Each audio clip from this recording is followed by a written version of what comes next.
The NASCAR Xfinity Series is racing at the Mid-Ohio Sports Car Course this afternoon in Lexington, Ohio, and it has been a weather interesting day so far. Sunny skies this morning, cloudy as we got close to race time. The race just began under green, and after 2 laps completed under green, the rain has brought out the first caution of the day. I'm Dave Burns along with Hall of Famer Dale Jarrett, Mike Massaro, and Parker Kligerman joining us from pit road. And as we take a look at the weather, you can see the fans know they've got the sprinkles going. Rain in the forecast and in the area now. It is warm outside, and here's what the radar looks at.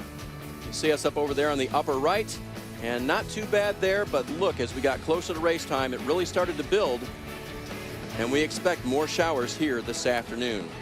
So as NASCAR decides what to do next, they've actually told the teams now that they will call these damp conditions. Now, pit road is closed at the moment, but when they open pit road, damp means that the teams have the option, DJ, of going to the rain tires or staying on the slicks for now. If they called it wet, everyone would be changing over to the wet weather tires. But right now, it's damp and an option. And I don't think they're going to open pit road right yet. I think they're going to see if we're going to get enough rain to where the teams feel comfortable coming in and putting on the wet weather tires. And then NASCAR's out of that business. It's up to the teams from this point forward throughout the rest of this race as to what tires they want to have on the car. They will manage their sets for the weekend. 4 sets of slicks were given, 2 sets of rain tires, but then they offered them and gave them the opportunity to purchase a 3rd set of wet tires for emergencies only. Most of the teams, I would assume, did that and have those standing by as well. So this is the part of the course that is normally the fastest. Right now, they work behind the pace car after the kink and down to turn number 4. As we take a look at the onboard cameras we have for you this afternoon. You're riding with Ryan Blaney in the Ford Performance onboard camera, the only Sprint Cup Series driver in the event this afternoon. Started at the rear of the field after making some adjustments to his race car after qualifying. This is the Sun Energy One camera.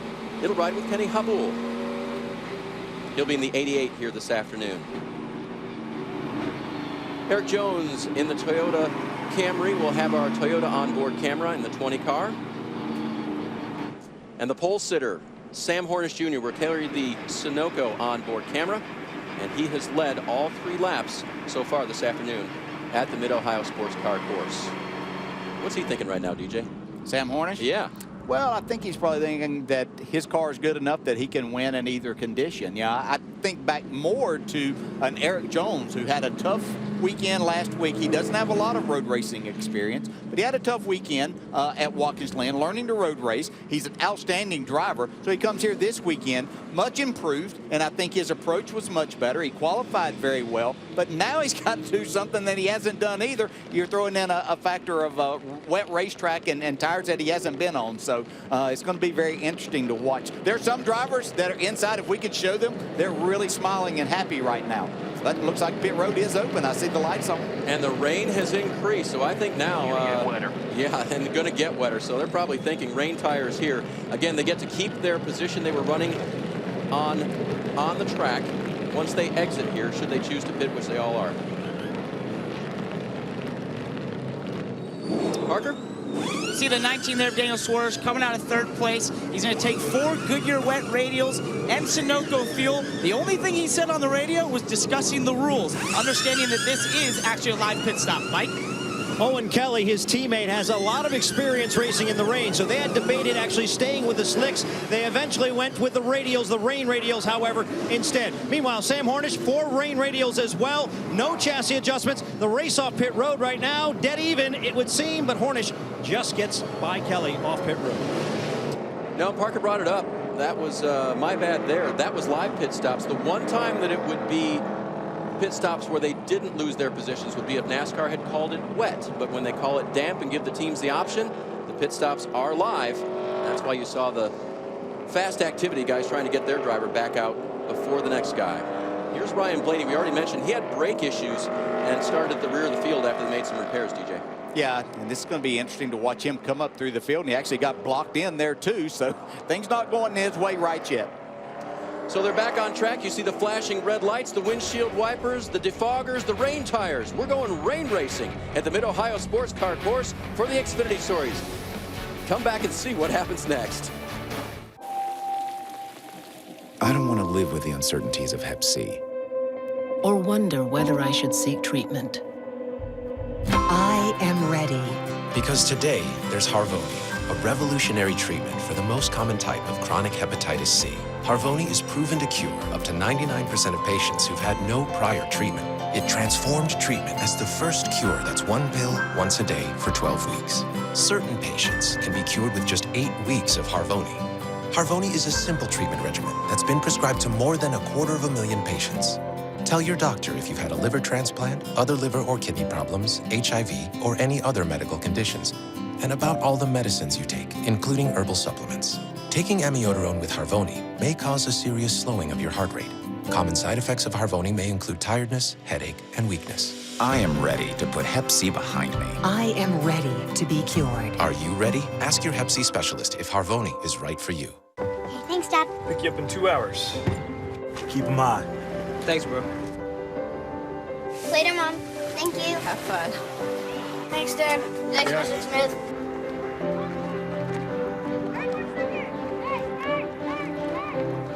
Hurry in for Toyota's annual clearance event, where you can find 0% APR financing for 60 months on the 2016 RAV4. Offer ends September 6th. For more great deals, visit Toyota.com. Toyota, let's go places. These Island Breeze frozen drinks are making me feel like I'm at a real beach party, man. Yeah. Strawberry mango margarita. This pina colada's like dancing a conga line across my tongue. Makes me wish we were part of a real conga line. Oh, yeah? If you look behind you, you'll be pleasantly surprised. What makes you think that I'd be in the mood for an island party? Hey, buddy. What? Hey, my eyes are right here, my friend. Jump in the line for Island Breeze Frozen Drinks, part of Frozen Drink headquarters. And don't forget, half-price shakes after 8 p.m. all summer. And get a free slush when you download the new Sonic app. What do people see when they see you? They see me. Better the devil you know than the devil you don't. Keep it together. I will not be owned.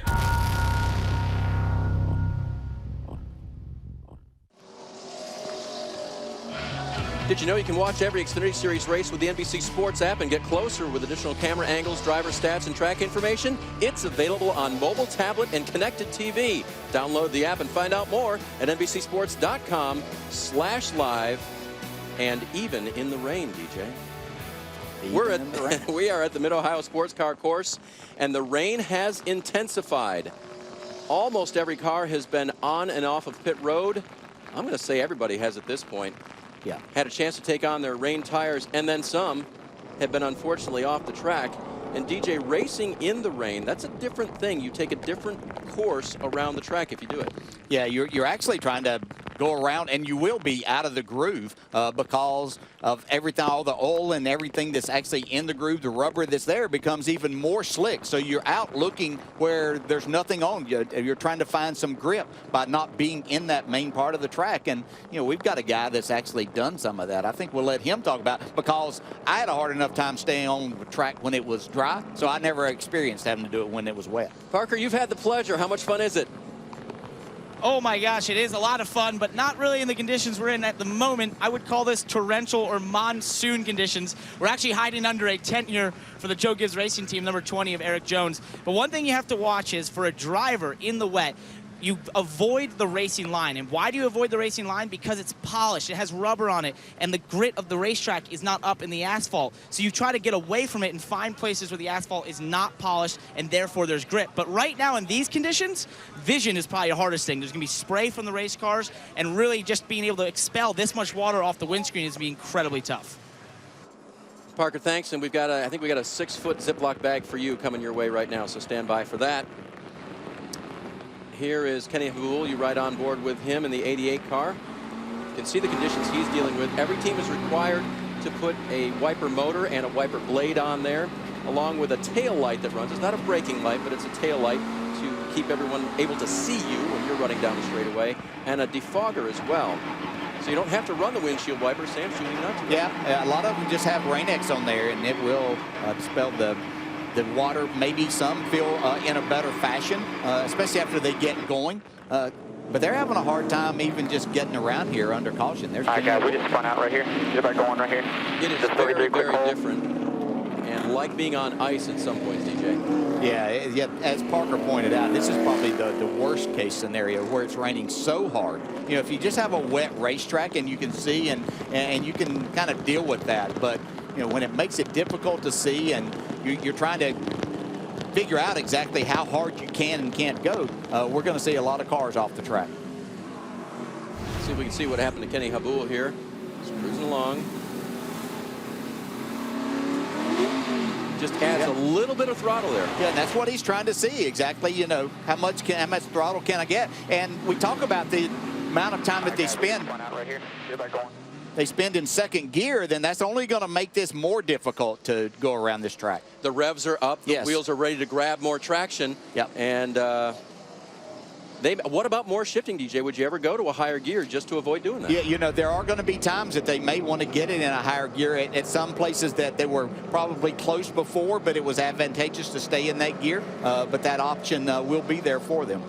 So NASCAR does have track drying equipment here, but they will not, quote unquote, dry the track. They will be available for puddles like this situation here, because NASCAR's goal, and the reason they issued these rain tires in the first place, started with a truck series way back close to the turn of the century here, was to be able to get events in for the fans and the competitors. But they've got to make it safe to race, and puddles like that have to be dealt with.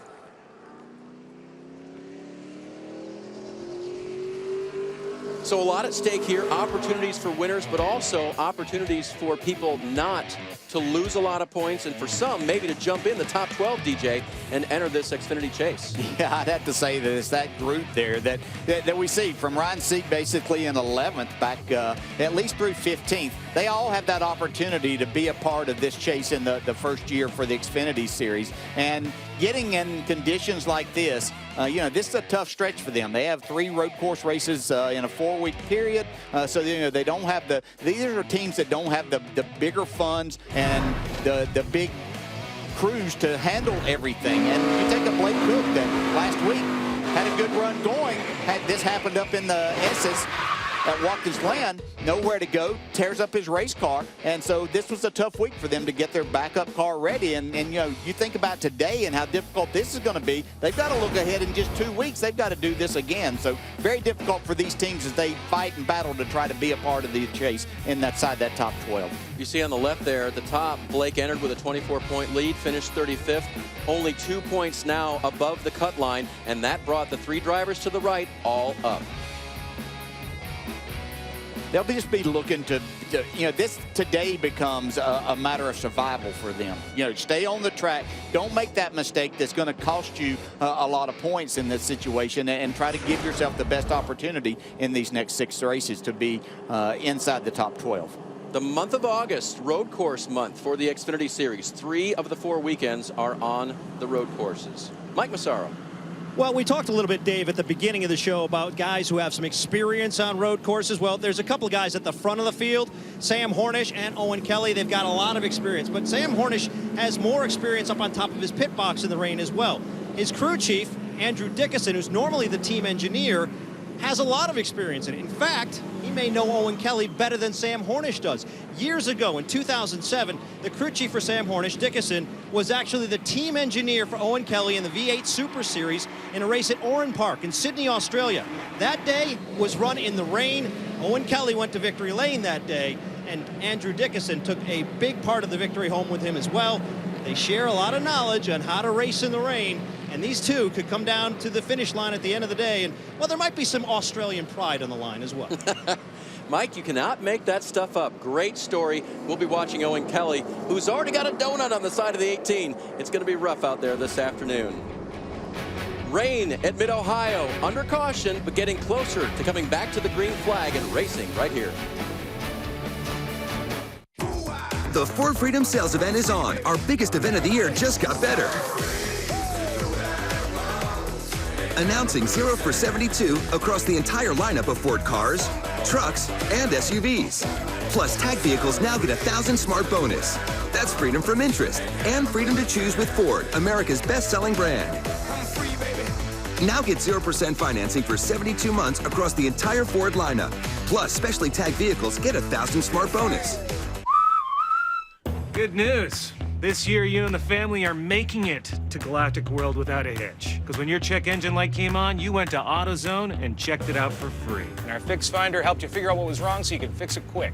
Now this sweet ride is ready for the journey to the promised land. You know, the land with $9 sodas and 3-hour lines you promised to take your kids to. With our help, you can always fix your car with confidence.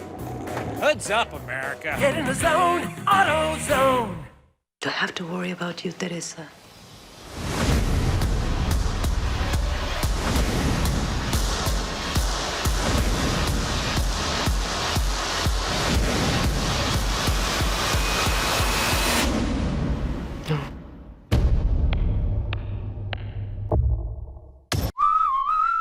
Good news. This year, you and the family are making it to Galactic World without a hitch. Because when your check engine light came on, you went to AutoZone and checked it out for free. And our Fix Finder helped you figure out what was wrong so you could fix it quick. Now this sweet ride is ready for the journey to the promised land. You know, the land with $9 sodas and 3-hour lines you promised to take your kids to.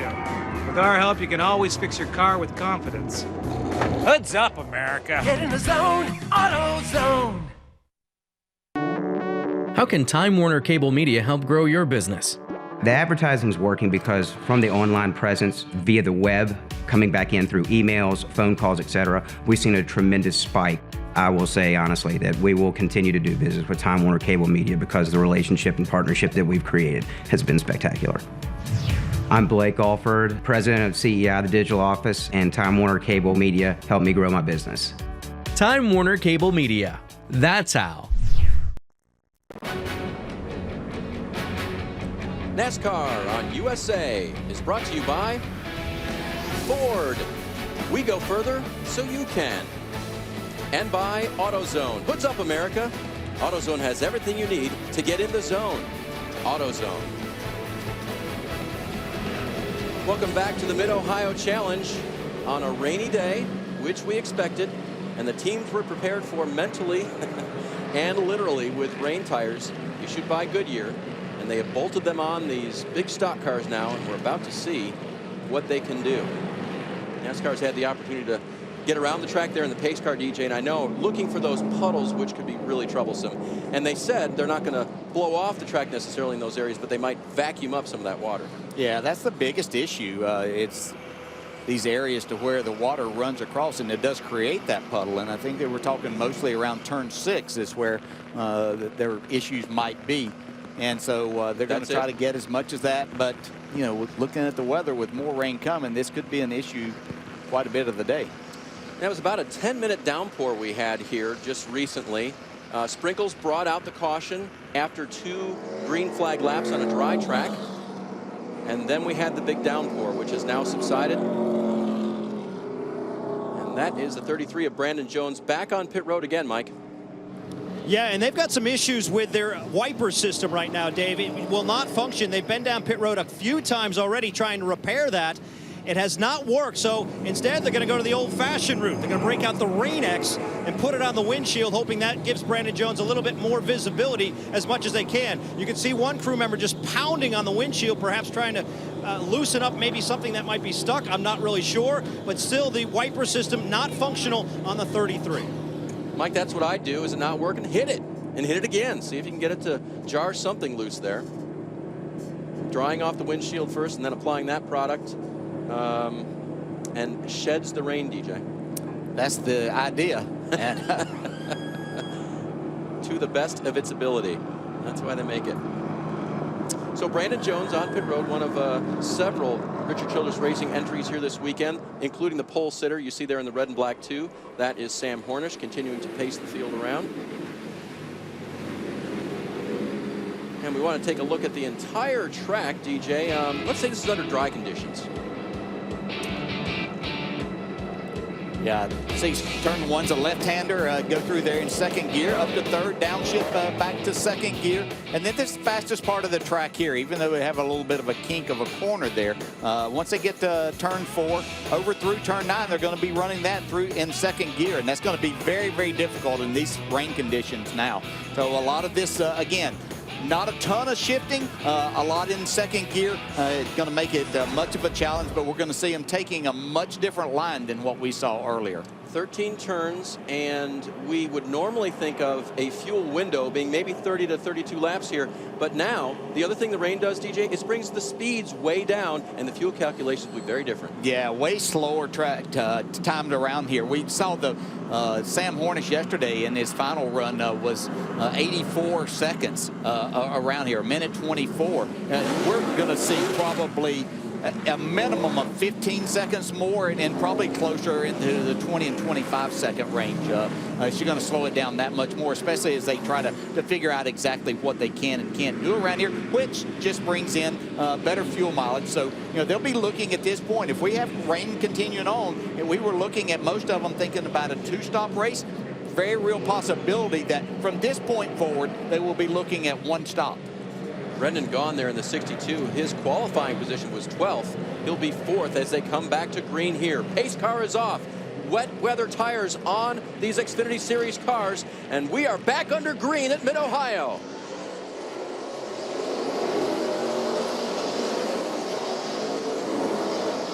This shall be quite interesting, Dave. PK down to the right there in the 98 car, looking for positions way down on the inside. Cautiously, aggressively coming off the turn, and Owen Kelly has put the 18 out front already. Yeah, it looked like he was able to get his up to speed a little bit better, a little easier with the throttle. Sam looked like he tried to stab the throttle a little bit more. You can see him now. They would have normally been down around the curbing there, and so they're going outside of that. Like you talked about, there's oil and other debris down in the line. Parker talked about how smooth it was. Nice and easy here. You clear by about 10. They're too wide back there. They want grip, and they look for places to find it. Yeah, we talked about Brendan Gaughan winning just a couple of years ago at Road America whenever it rained there.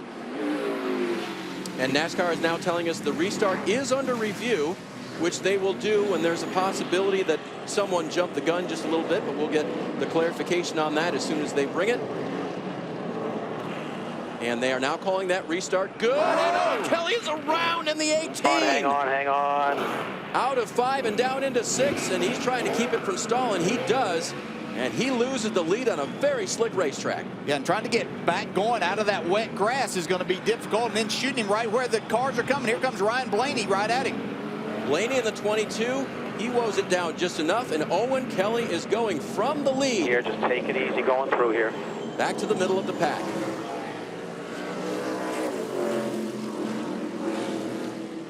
So you see the 42 there of Justin Marks. He has gone to the lead in that altercation. The one-car altercation. Very, very difficult conditions for these drivers.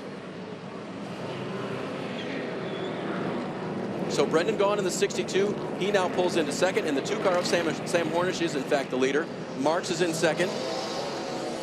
Yeah, Justin Marks did a great job of getting through all of that and getting through that initial start down in turn 2. Here's what happened to Kelly. Yeah, and that's getting out there where you normally would run. So that's, you can see that curbing is there, and that's where the drivers are going to be. And so it's just very, very slick, even trying to power up and trying to be careful.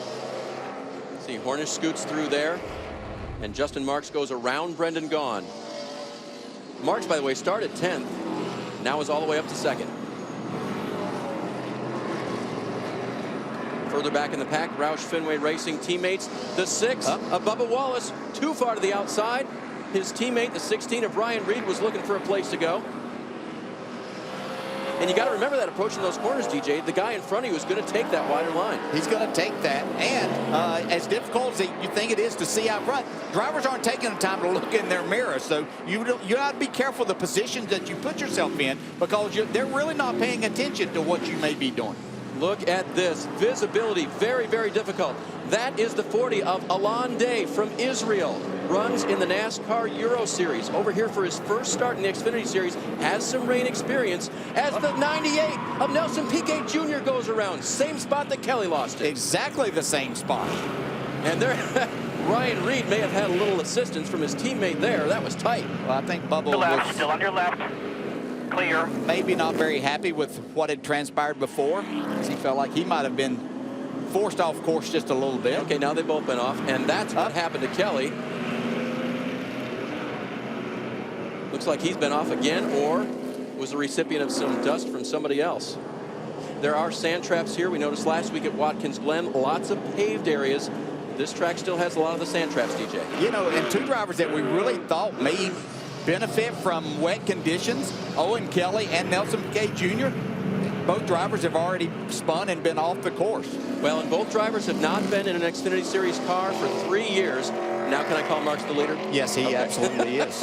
He got around Sam Hornish, and Justin Marks, this is definitely in his wheelhouse. A road racer in his own right. He goes to the lead in the Chip Ganassi Racing 42. First off, he's a good road racer, and he's probably been in these conditions, understands this a little bit more. You can see him be very easy. He's doing an outstanding job, really not spinning the tires like we've seen a lot of the other drivers.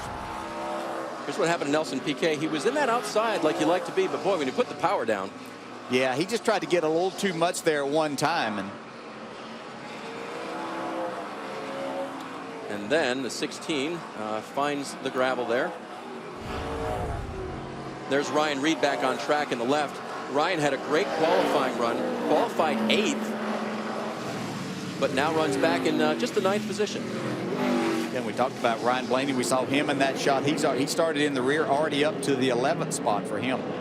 Brendan Gaughan back just a little bit, and right behind him, the 90 car of Andy Lally. That's a great story this weekend. Andy, a very experienced road racer in the rain. That's what a story this could be. I mean, this is played right into his hand, and the reason that he was called about even driving the car this weekend. Car owner Mario Gosselin saw the weather forecast for this weekend, realized that this would not be his best opportunity to win, and so he called Andy midweek. Andy, what are you doing? I want you to come run my Xfinity Series car.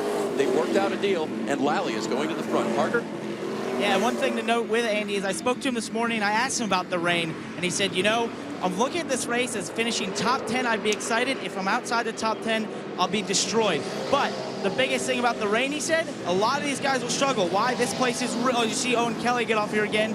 He said this place is really slick because this surface is not only polished on the groove, but even off the groove. And he felt like some of his experience in sports cars was really going to help him. Lally, Parker, is all the way up to 3rd now behind Marks and Hornish. Not in the picture there as Hornish keeps Marks in his sights. Yeah, I've been impressed with Sam, too. I don't think Sam's been in this situation in quite a while, and even though he's done it before, I think he really understands he's got a good race car. He's got a good team behind him, just kind of taking it easy. Oh, he's Blake Cook and Ryan Sieg, 2 of the drivers that we talk about trying to battle for that 12th spot. Ryan Sieg in the 39 came in here in 11th. 1 position to the good on the chase standings, but only 29 points ahead of the cutoff line. Blake Cook, on the other hand, just 2 points ahead of the cutoff line. And 2 laps ago, here's what happened to Blake. It's been an adventure already. Yeah, he's really charging the corner there. Especially that corner. Yeah, it's one of the tightest on the track right there, the keyhole. Sieg gets by there. And now Cook to the outside. Oh, getting around the 39 of Sieg there.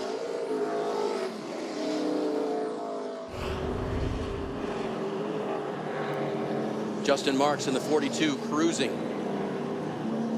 And you're right, DJ, that car just looks very solid as he comes off and enters each corner. Not a lot of wiggle there. And we talk about opportunities. This car this year shared with Kyle Larson. And so for Marks, the opportunity to win may not be there as often maybe as it is for Kyle Larson. This presents it for this driver. Yeah, it sure does. And that's what you want. As a driver, you're looking for opportunities that are there and for you to showcase what you can do. And with this series and the opportunity to race in the rain, this gives him kind of a leg up on a lot of the other competitors. See how wide he enters turn number 1. Here comes Sam Hornish pursuing. Putting a lap on the 51 of Jeremy Clements, another one of the bubble drivers. Clements running back in 37th position now. Mike with more on Sam Hornish. You know, Dave, you would think that Sam Hornish would be one of the guys who was looking forward to it possibly raining, so it would eliminate some of his competition. But I was surprised when I talked to him today. He said, I don't want it to rain. My car is just way too good on dry conditions. We don't want it to rain.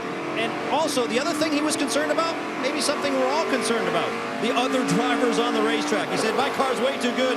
I'm worried about somebody else making a mistake in the rain and taking me out. Great point, Mike. Sam very confident in his own abilities. He's been that way all weekend. But it's that other guy you got to watch out for, Dale. Well, there's so much going on. TJ Bell is stuck. And that will bring out the caution for the second time today. Caution out at the Mid-Ohio Sports Car course. An exciting event happening right now in the rain as they navigate this Lexington, Ohio road course. Quick question. How do I edit my photos on the chat snap? I showed you already, like 3 times. You know we're gonna teach you how to use these. So, buy one phone for your kid and get one free for you. It's easier that way. This back-to-school season, buy one Samsung Galaxy S7 and get one free. Plus, Sprint's network reliability is now within 1% of Verizon. And Sprint saves you 50% on most Verizon, AT&T, and T-Mobile rates. And Mom, don't forget to poke your friends on Bookface. This just got interesting. Why pause to take a pill? Or stop to find a bathroom? Cialis for daily use is approved to treat both erectile dysfunction and the urinary symptoms of BPH, like needing to go frequently, day or night. Tell your doctor about all your medical conditions and medicines and ask if your heart is healthy enough for sex. Do not take Cialis if you take nitrates for chest pain or Adempas for pulmonary hypertension, as it may cause an unsafe drop in blood pressure. Do not drink alcohol in excess. Side effects may include headache, upset stomach, delayed backache, or muscle ache. To avoid long-term injury, get medical help right away for an erection lasting more than 4 hours. If you have any sudden decrease or loss in hearing or vision, or any symptoms of an allergic reaction, stop taking Cialis and get medical help right away. Ask your doctor about Cialis and a $200 savings card. With bacon strips, bacon jam, and bacon crumbles, it's a bacon lover's fantasy. I know what you're thinking, but come on. It's called the Bacon 3-Way Burger. What'd you expect? The Bacon 3-Way Burger, only at Carl's Jr. and Hardee's. Great, my Mercury agents. You're not gonna believe what happened. Superhero battle? Yeah. So the red guy threw my car at the blue guy, and the blue guy had a freeze ray. It was like, psh. We see that a lot this time of year. Really? Don't worry. We cover superhero damage. And save you money, too. Incoming! We're on a mission to save you money. Mercury. I didn't get where I am by letting my clients bully me. I'm not looking to be a 3-person firm forever. Didn't you hear me? We're running out of time. I'm with you. You were high the night of those murders, and you lied to me about it. I don't know what to tell you. How about you start with telling me the goddamn truth? Suits, only Wednesday at 9 on USA. How do you get your NASCAR coverage when you're on the go? How about NASCAR Mobile, the official app of NASCAR, puts race coverage and live in-car cameras at your fingertips. You can also listen to drivers and teams discuss race strategy. Today, that could be huge. Download free at NASCAR.com/mobile. We are under caution for that car right there. That's TJ Bell. And DJ, it wasn't like he got a lot of help. He was under a little bit of pressure from a driver who's very quick on this course today. Yeah, just trying to get a little more out of the car than what he could there. You can see that there's Owen Kelly trying to make his way back up through the field after a couple of excursions, but drives it into the corner a little too hard, does TJ Bell. Gets so frustrating. Yeah, the last corner was good. Yeah. And then that. Yeah, just when you think you know what you can do. And there is Bell. You see the radar right now. We are in the middle of that. So raining just a little bit harder here, under caution as the pace car has the field. Cruz taking some evasive action, trying to wait out a little bit of the downpour here. That is Justin Marks. He got around the 2 of Sam Hornish. He leads at Mid-Ohio.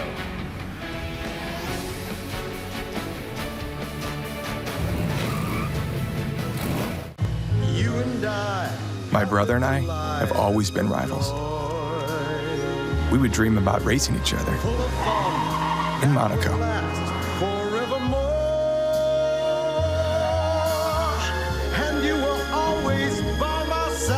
We were born brothers.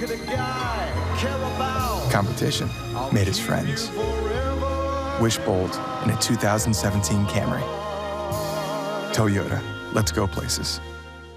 With bacon strips, bacon jam, and bacon crumbles, it's a bacon lover's fantasy. I know what you're thinking, but come on. It's called the Bacon 3-Way Burger. What'd you expect? The Bacon 3-Way Burger, only at Carl's Jr. and Hardee's. Just like pit crews help race cars win on the track, STP Ultra 5-in-1 Fuel System Cleaner can help your car win on the street. It's formulated to help remove power-robbing deposits from the entire fuel system. Go with a winner. Go with STP. It's the Modern Family Mophie Saturday. This Saturday's theme, back to school. Going back to school isn't just hard on the students. What is that shirt? Haley Dunphy Moving Company, see? Because we're moving you here and here. And also here. Modern Family Back to School tonight after NASCAR on USA. Presented by Cheetos, dangerously cheesy. From the dirt roads in the foothills of North Carolina to the smooth sands of the beaches of Daytona to the main streets of small-town USA, they are drawn, along with many others, to bring their stories, their energy, and their fearlessness right here to our house. Visit the NASCAR Hall of Fame this weekend. This is our sport. This is our house.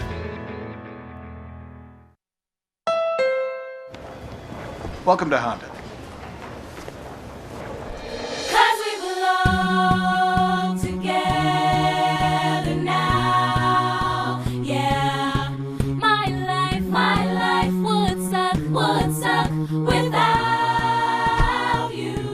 See anything you like?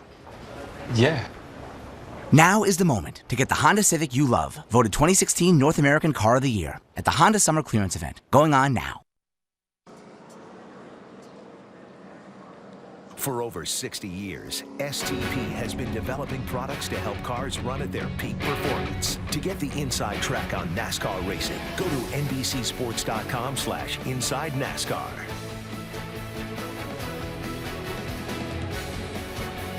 Welcome back to the Mid-Ohio Challenge, and Challenge it has been. I'm Dave Burns along with Dale Jarrett, Parker Kligerman, and Mike Massaro, and the whole NBC crew bringing you the Xfinity Series racing here this afternoon.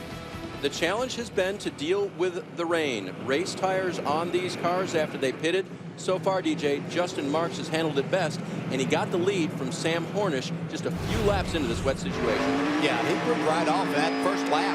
Once we went back to green, he picked up 8 spots in the one lap, but then made quick work of Sam Hornish too, and he was basically about a second to a second and a half faster than the rest of the field, so he figured this out very, very quickly.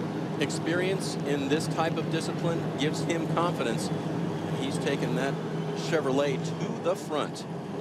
Other cars coming toward the front. You see the 90 of Lally passing through. The 6 of Bubba Wallace. Good run for him so far. The 20 of Jones keeping it on track. How about this young man? Alon Day, the 24-year-old from Israel, running in the NASCAR Whelen Euro Series. He is over here for his first start with Carl Long Racing in the 40 car. The goal is to run also a couple more the other road course race, Road America if he can, and perhaps a couple of ovals before the year's out, and maybe race here full-time next year. Good start. Outstanding job here today. Yeah, I don't know what he can do in dry weather, but he's really good in the wet conditions. But great that he's getting this opportunity and making the most of it right now. He was so excited to be here, and with the possibility of rain, that lit him up even further. So continuing under caution, you see Jeremy Clements coming to pit road in the 51 car. There's Alon. Part of the NASCAR Next program to get young drivers from a diverse background involved in NASCAR, and they've certainly done it here.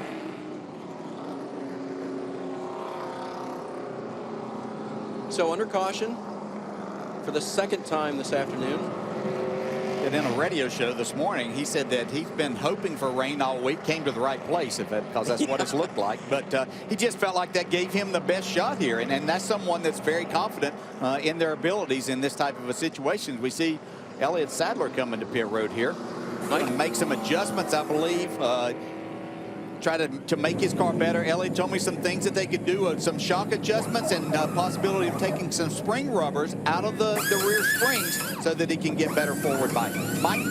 And Dale, as you can see, wedge adjustments both sides of that race car, but here's the biggest adjustment. Again, more rain radials for the one car, trying to give him a little bit more grip. You can see, as you mentioned, going to work on the spring rubber right there on the rear, making that adjustment, making sure everything is done perfect. The wiper is working, and I can say at this end of pit road, not everybody's is, but it's good to see that Elliott's is fully functional. See, Brennan Poole was on pit road as well. David Starr. And best explanation I can make, DJ, is that you make the car lean more when you do that, which provides grip into those tires. Yeah, that's what you're trying to do, is make this tire get as much grip as you possibly can in the different ways, and there's only a couple of ways that you have that. So they'll soften those shocks to where the car actually, it would almost be as something that the car flops around a little bit, because you're not asking for it to corner quickly. You're just looking for as much grip as you can possibly get at this point in time. By taking those spring rubbers out, you get the rear to do that, and it'll help you with your forward bite. So doing everything that they can, even though this is going to put Elliott back a ways, and they can put those tires that they just took off, they'll be able to put those back on, but they wanted to make these adjustments and put on a fresh set of tires all at the same time. Safety crews have removed the 97 of TJ Bell from the sand trap. A little bit of cleanup before they get back to green here at Mid-Ohio. What do you want for lunch, honey? Can I have some KFC original recipe? Excellent choice. But might I suggest something a little extra crispy? My extra crispy $5 fill-up is freshly double-breaded by hand. It's a tasty real meal for just $5. Am I an extra crispy boy? Sure, kid. KFC. It's extra crispy good. I was made in the shadows of greatness, shaped by the hands of legacy, forged in the fires of racing. I've been challenged, tested, and proven. Whether it's on that track or off, the truth is, what you're made of is what you're made to do. You know, Viagra helps guys with erectile dysfunction get and keep an erection. Talk to your doctor about Viagra. Ask your doctor if your heart is healthy enough for sex. Do not take Viagra if you take nitrates for chest pain or Adempas for pulmonary hypertension. Your blood pressure could drop to an unsafe level. To avoid long-term injury, seek immediate medical help for an erection lasting more than 4 hours. Stop taking Viagra and call your doctor right away if you experience a sudden decrease or loss in vision or hearing. Ask your doctor about Viagra. How's it going? Hi. Today we're going to be comparing the roll-formed high-strength steel bed of the Chevy Silverado to the aluminum bed of this competitor's truck. Awesome. All right, let him drop.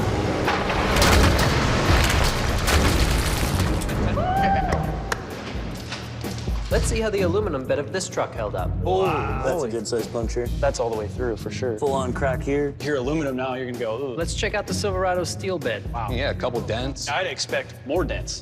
Chevy clearly held up better than the Ford. Tell me I can't wrestle because I'm a girl. That I can't be a girl because I wrestle. Tell me I can't become a U.S. Olympian. And tell me I can't do it while earning a degree. Tell me I can't, so I can show you I can. At DeVry University, the support we give Adeline is the same we give every one of our students working to achieve greatness. DeVry University, different on purpose. Not everything is better live, but SmackDown is. SmackDown Live, Tuesdays at 8 on USA.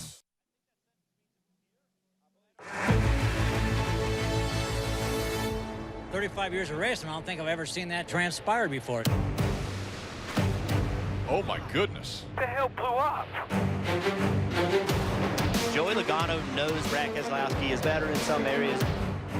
Brad was faster than me. I was running as hard as I can, trying not to make mistakes. Brad Keselowski with problems on his Ford. You got a tire rub, I believe. Right rear is hanging out of the car. Track bar is moving in the back with leaking rear end grease. Logano wins at the Glen. Way to go, 12 team. When we tell you to expect the unexpected at the road courses, Watkins Glen had plenty of that last week. And we've seen more of not the same, but different here at Mid-Ohio Sports Car Course this afternoon. There's Eric Jones in the 20 car carrying one of our onboard cameras today for Toyota. And showing very well right now. 6th place for Jones. I would say hasn't put a wheel off, but we haven't seen every lap and every turn. He's kept it in good position. And you see him reaching up to the dash there, GJ. saving fuel under these cautions, and now we're wondering if possibly this will be a one-stop race. I don't think there's any doubt as to what, with being able to not go any faster than what you can and use any more fuel, that they're looking. They've got one more set of these rain tires that they can put on, and I think that they'll run to that point that they feel comfortable of being able to make it the rest of the way, and that certainly has changed. We were looking at lap 40 being that time, and I think that'll probably be sooner than that now. Of course, we're talking about the leaders. A number of cars at the back of the field have been to pit road. Will that put them in a hazardous situation as we get back under green here? The leader is the green and yellow 42 of Justin Marks. First laps he's led in the series his entire career. And he's back under green. Hornish gets the jump. And now Lally to the inside. Lally in the 90 will look for the lead as Hornish goes wide. Grip level at a minimum. Car spinning. Hornish in trouble. The 62 have gone around. Hornish still spinning. Visibility very low. Sam trying to get refired. And the rest of the field may have made it through, DJ. I don't know how, but they did. My goodness, off of the first corner, Hornish trying to gather it back in after taking the lead from Marks. Overshot. How about Bubba Wallace here, trying to take the second spot from Andy Lally right here. He'd moved up to fourth before that last caution. Wallace in the 6, now getting a challenge from Lally on the outside. This is a corner that a lot of drivers have had trouble. You can see Bubba get in there a little bit hot, able to hold on for the time being. It's a trouble corner in the dry. It's treacherous in the wet. Bubba hangs on, stays in second. And there's the other trouble spot of the day, coming off elevation change, the car getting light off the top of the hill anyway. Yeah, and you can see the water puddle up a little bit more there too, so completely different place here. Sam Hornish having more trouble. This is going badly right now for Sam Hornish, the local from about 2 hours away in Defiance, Ohio. So happy to represent Ohio here again. Was hoping for a great day this afternoon and had one of the fastest cars all weekend. But everything has changed with the weather. Yeah, this isn't anything about being fast now. We can see here on the start of the race, it looked like Hornish might have been in a good spot over there. He got a great start, actually was able to outduel Justin Marks right there, but a little too much speed. Then he gets off. Oh, he actually gets hit by Brendan Gaughan right there. That's what sent him spinning. So that was the one car that didn't avoid Sam, was Brendan. Green flag. Your right side. Right side, all clear. Sam, all clear. Looking inside. Left side. Left side. There you feel the contact on Sam Hornish from Gaughan, who was just looking for a place to go. Brendan, for his part, back to 15th, and Sam currently shown 20th. Here it is again. Kind of looks like Brendan got out of shape and may have spun into Sam. Yeah, I think the water's kind of puddled up right there, and that's in the bend of the corner there, the first turn, where they were trying to negotiate that right then, and it was the contact. See, then he's trying to make a run on Ryan Blaney there. Spins, keeps it going the right direction. Elliott Sadler makes a pass. Mike? He didn't say much after that, DJ. All that he said was that he felt like he hydroplaned there a little bit and lost control, obviously, as we saw. But, you know, these conditions are pretty treacherous. Don't know what you're going to find around every corner, literally. Here he's grabbing steering wheel, and he's off again, Mike. He's now going to spin toward the barrier and into the sand. Yeah, that's getting stuck there. I don't think he's going to get out of there. Even with the sand being wet, I don't think this is going to probably bring out another caution. Looking for grip and not finding it. Sam Hornish now in reverse, trying to pull the two-car out on its own. You're moving, keep moving. And Elliott Sadler is around in the 1. Elliott was running 18th when that spin happened. There he is at the top of the screen, and Hornish gets it moving. Didn't think that was going to happen. Well, he really, yeah, that's very right, but the caution has come out now. And your good caution's going to be out here. NASCAR monitoring the conditions around the racetrack, but also watching the cars that are spun or perhaps stuck and in need of assistance from the safety crew here. Yeah, I think they were pretty sure that Sam wasn't going to get out of there. We haven't seen it happen many times, but with it being wet and packed down, helped a little bit more. Look at that car just turn when he tries to save it. Well, brakes are just no good in this situation. So the more you try to attack and challenge the corners, especially the entry to the corner, the worse position you put yourself in. I believe that's entering turn 4. Yes.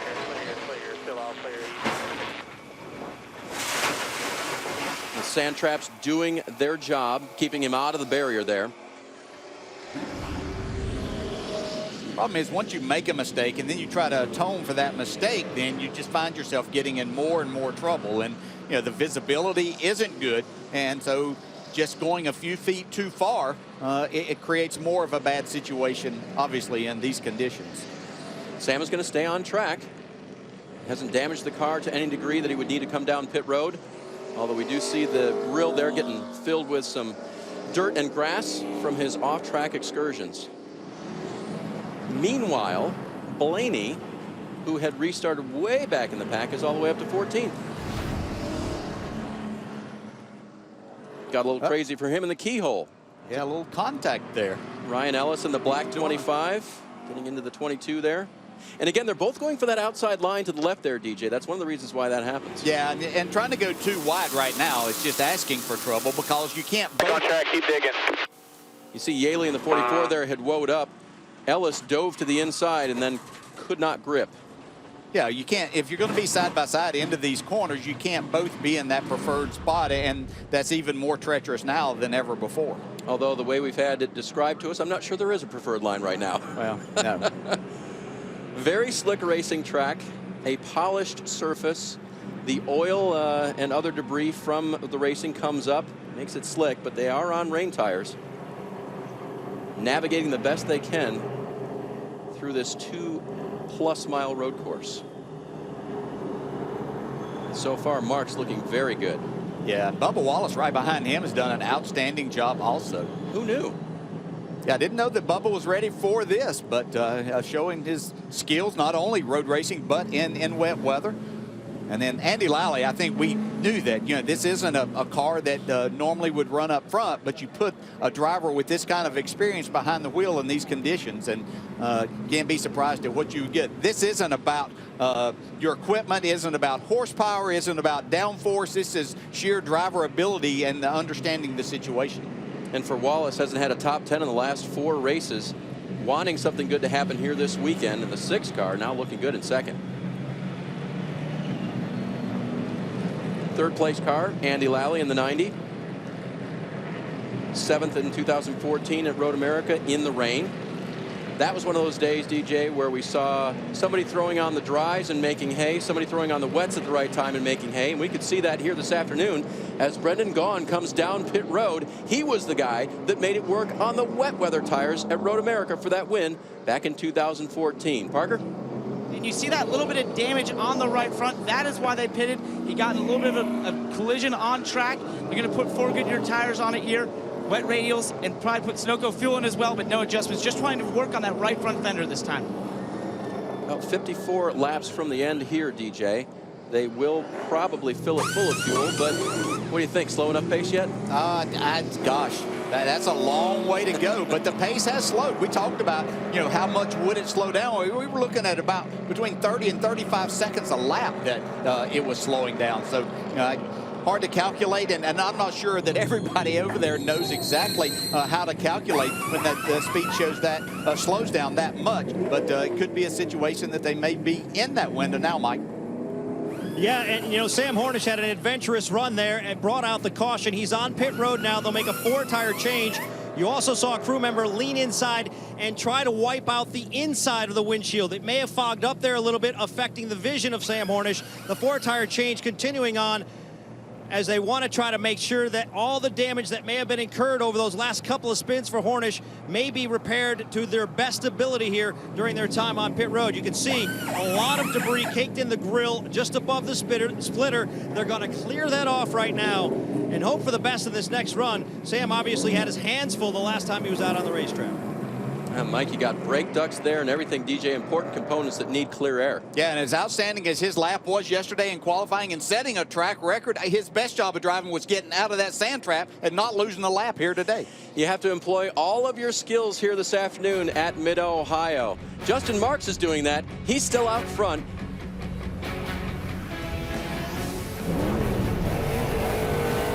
There are countless, not very smart things we do with our car.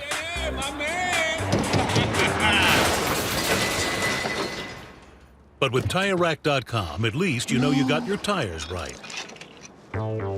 You can visit TireRack.com to find the full line of Continental tires. Continental tires, for what you do. Want to go for a bike ride? TireRack.com. Find, deliver, install. Smarter. Hey. Hi. You're that guy from Verizon who switched to Sprint. I used to ask if you could hear me now, but it's 2016 and Sprint's network reliability is now within 1% of Verizon. And Sprint saves you 50% on most Verizon, AT&T, and T-Mobile rates. That's why millions have switched. Make that millions plus one. Can you hear that? Don't let a 1% difference cost you twice as much. Switch to Sprint today. When a moment spontaneously turns romantic, why pause to take a pill?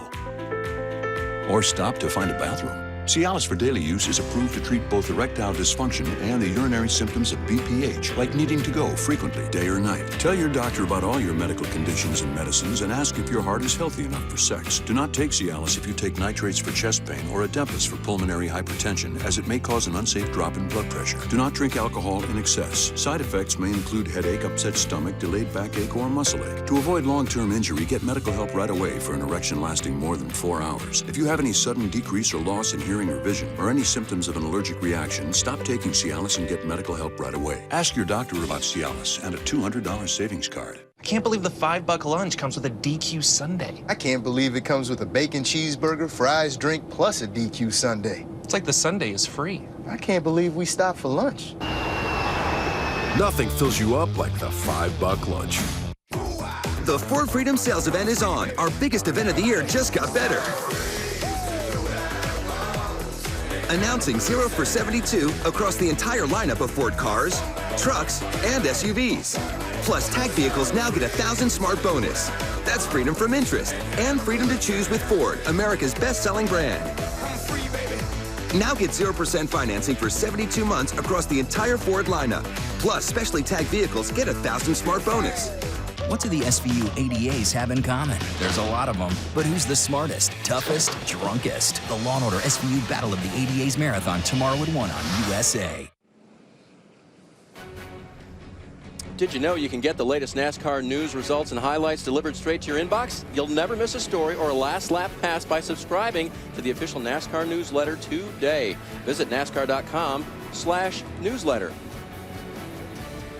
We welcome you back to the Mid-Ohio Challenge here in Lexington, Ohio. We're about halfway between Cleveland and Columbus in some gorgeous farmland, which is getting some much-needed rain. However, that changes things for the NASCAR Xfinity Series, and the pole sitter, Sam Hornish, who was so good on the dry, had an amazing restart that is less than stellar. You won't want to talk about this, DJ. Well, no. These next 4 miles that he took here aren't his best, but you can see here he got a great start, got the lead back, but lost a little traction there as he tried to go around turn 1 at a little too high rate of speed. Then Brendan Gaughan gets into the side, so he's back off track again, spinning. Same lap, Hornish down into turn 4, goes around, saves it, keeps it running, and continues. Oh, that was impressive. Next lap, this happens, and you see a tire get off there just to driver's left. That may have started the whole thing. Yeah, he was just trying to make a little too much, and not sure how good he could see right there, but just got into the corner a little too hard. And once you start locking up the brakes, then you're totally out of control. One thing we were talking about in the break, no windows on either side of this race car. There's stuff flying around in there from all those events, too. Has to be a little disconcerting. I'd say there's a lot disconcerting going on in there. More on Andy Lally. Here's Parker. Well, something interesting that's going on in the 90 car right now is that Andy Lally, throughout the last couple laps, has actually been discussing the pit strategy with his crew chief, who would be Mario Gosselin, who normally drives that car. And he actually made a pit call where he said, hey, no, look, we're not going to take tires if we pit at any point. We're going to just go with fuel only. Dave? Interesting. Those Goodyear wet weather tires lasting well. Wallace in the 6, trying to chase down Marks in the 42. Marks gets a great restart. Lally follows through in second. Yeah, see, Justin Mark chose the other side to restart on. Hangs on to it. Marks clear for the lead. Here comes Andy Lally. Bubba Wallace charging back too for that second spot. Look at that, not giving it up. And he'll move to that outside line to find the grip. Nice pass for second for Wallace. You see the 20 of Eric Jones and the 40 of Alon Day behind.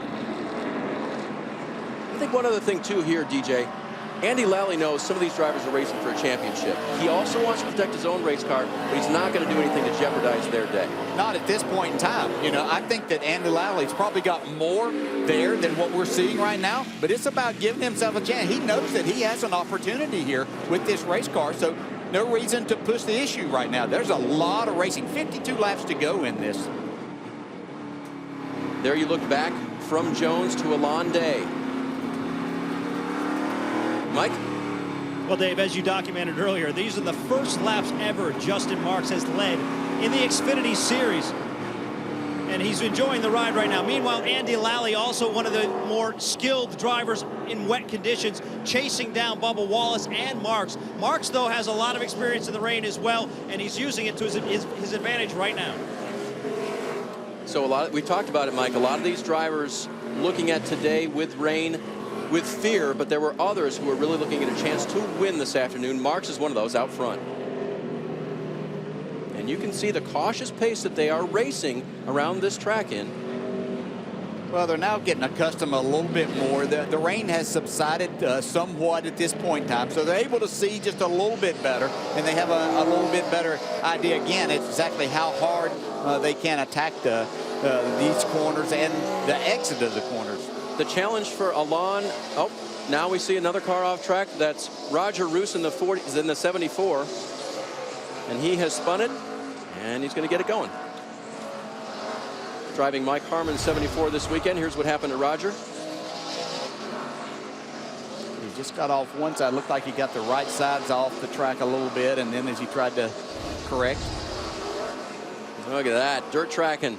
Coming out of the keyhole. Yeah, and the speeds have picked up a little bit. Justin Mark now a couple of seconds faster than what we originally saw. And as you said, DJ, they are getting used to the conditions. The conditions are improving.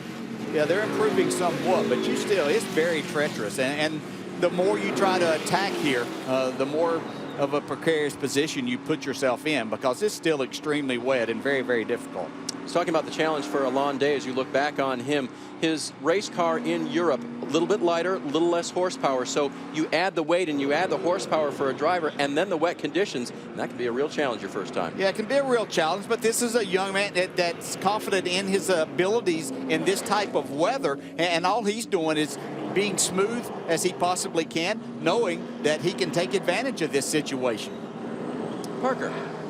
Well, Dale, you actually just mentioned how the speeds are picking up, but I can tell you right now from pit road, it is not raining at this time. What that means is as the cars run on the racetrack with those wet tires, they're going to expel the water off the line that they're on. And the 62 car of Brendan Gaughan has already started discussing when they need to be thinking about going to slicks around lap 40, 45. He's been saying, I'm going to keep you attuned to when that time is. You see him get very sideways there, but that crossover point is going to be very important for a lot of these teams to keep an eye on if it doesn't rain. And Parker, I think one thing you're telling us is that that's really a driver call as much as a crew chief call, right? It is a driver call, and we see this in a lot of forms of racing where it's up to the driver because he's the only one that truly knows what the grip level is out on the racetrack. And one of the toughest things is the car who goes first is obviously going to have the most risk, right? But there's the most reward. If that dry line starts to come in and you're able to get to slicks and be 5 or 10 seconds faster than the other cars, you're obviously going to gain a lot of time, but it's absolutely up to the driver when to do that. Yeah, I think he's been pretty optimistic thinking by lap 40-something that the track might be good enough to do that. We just don't know. It has been so fun to watch so far. And Ryan Reed has been a part of that. Remember, early in the race, had a good qualifying run, but got into his teammate. Teammate didn't like it very well, pushed him back off the track, as we see Day going for third now around Jones. That's for fourth, actually. And the 16, the red and white car of Ryan Reed right behind them. And you can see, even though he made the pass there, he still got his car slowed down, pointed in the right direction, gave himself plenty of room because he knew he was carrying a little bit more speed into that corner. So instead of trying to take that outside line and possibly getting off, he went in the middle and then just got this car slowed down as it was pointing straight. And one of the keys there, DJ, and it's the same for the dry, when you're on the road course, you want to do your braking in a straight line. Yeah, you want to try to always do that. Radial tires don't like being with braking and trying to turn at the same time too. So, but these type situations, you certainly don't want to be in that situation. But you know, we see Nelson Piquet coming back. There's Ty Dillon. He started in the rear today because of adjustments that they had to make. So he's done a nice job. But here comes Nelson Piquet Jr., who we saw earlier spin early on, now making a run back towards the top 5. Piquet in the white and blue 98. Mike on the 3. And Dave, as DJ just alluded to, Ty Dillon did need to start in the back today, and that's because he encountered a number of problems. One, he crashed in the second practice. Yesterday, they had to do extensive repairs to the right side of that race car, and while they were doing the repairs, they may have damaged the seal on the axle, and they had rear-end grease in the axle. Therefore, they had to repair that this morning and start at the back of the field. So, what was his approach getting to the back? Well, Ty told me this morning he needs to be aggressive but meticulous at the same time. Meanwhile, we've got one car off the track. That'll be Jordan Anderson in the 77, the second car for Obaika Racing. And Victor seeing both of his cars in the sand this afternoon. There's a 51 of Jeremy Clements stopped on course, while the battle for the lead heats up. Justin Marks now getting lots of pressure from Darrell Wallace Jr. And if there's one thing in the DNA of Roush Fenway Racing, it is road racing in any condition. Look at that, Bubba, hang on to it. Yeah, and that's what you have to be careful of right there. You know, he's done a great job to this point of just being patient, getting a lot out of this car, but there's the lead right in front of him. Oh, and backing out onto the track now, Jordan Anderson trying to get the 77 going. The leader just barely misses him. Oh, my goodness. Marks is through, so is Wallace, but that was close.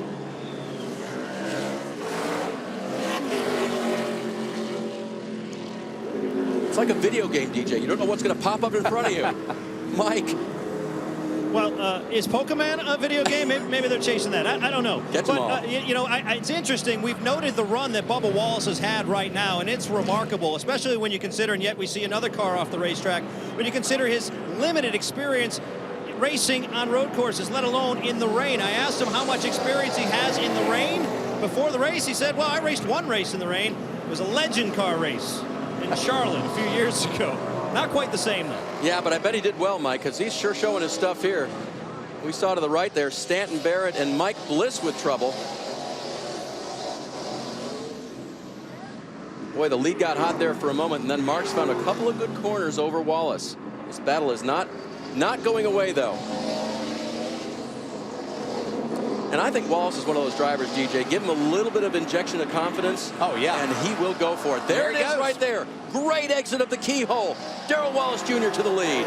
Yeah, part of what's happening now is they're getting this groove that they were running. Now, a lot of the water's getting gone, so now they're starting to put some rubber down. That becomes slick with these tires then because it's still there. You can see Bubba trying to charge a little too hard. Goes off just after he took the lead. Oh, no. Keep it digging. Keep going. Come on. Keep it rolling. Keep it rolling.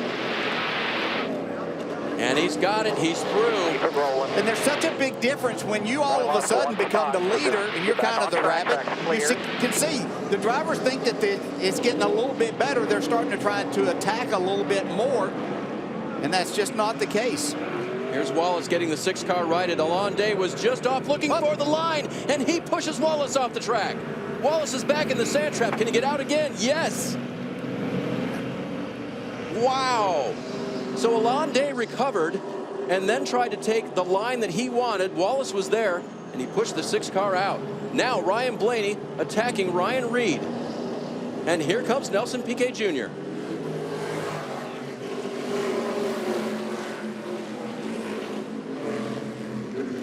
down through the back part of the course, and the caution is out, and one of the championship contenders who already has a win to his credit this year, Daniel Suarez, is stuck. So on the upside, a win and a berth in the Xfinity Series chase, but he wanted to do much better than this here today. Just such challenging conditions that these drivers are facing, and especially for so many that have never found themselves racing under these type of conditions. Suarez, of course, for his part, a lot of experience on the road courses in go-karts and in the NASCAR Mexico Series. He is now stuck at the beach, exiting turn 4. Caution out for the 4th time, and while they get Daniel's car removed, we'll take a quick break and we'll come back to Mid-Ohio. At first, I thought I was just seeing things, but no, it's out there. Something is definitely out there. Whatever it is, it's big. At one point, I swear, we got so close I could smell it. But then, poof, it was gone. Right. It exists. The Honda Pioneer 1000. With a best-in-class engine and 6-speed fully automatic dual-clutch transmission. It's the biggest member of the Pioneer family. From Honda. Hey there, folks. It's me, the extra crispy Colonel. Now, I love original recipe, but in this sizzling summer heat, I'm feeling a little extra crispy. My extra crispy $20 fill-up is freshly double-breaded and fried to a luxurious mouth-watering bronze. Extra crispy isn't just a product, it's a lifestyle.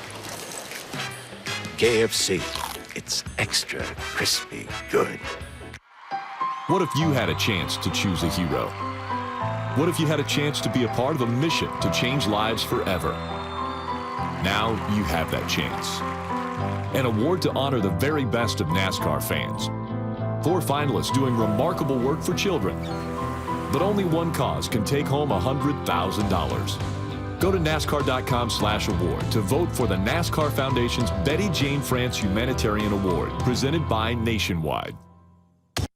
A realtor can help you craft the perfect offer. It's 1 part science and 1 part magic.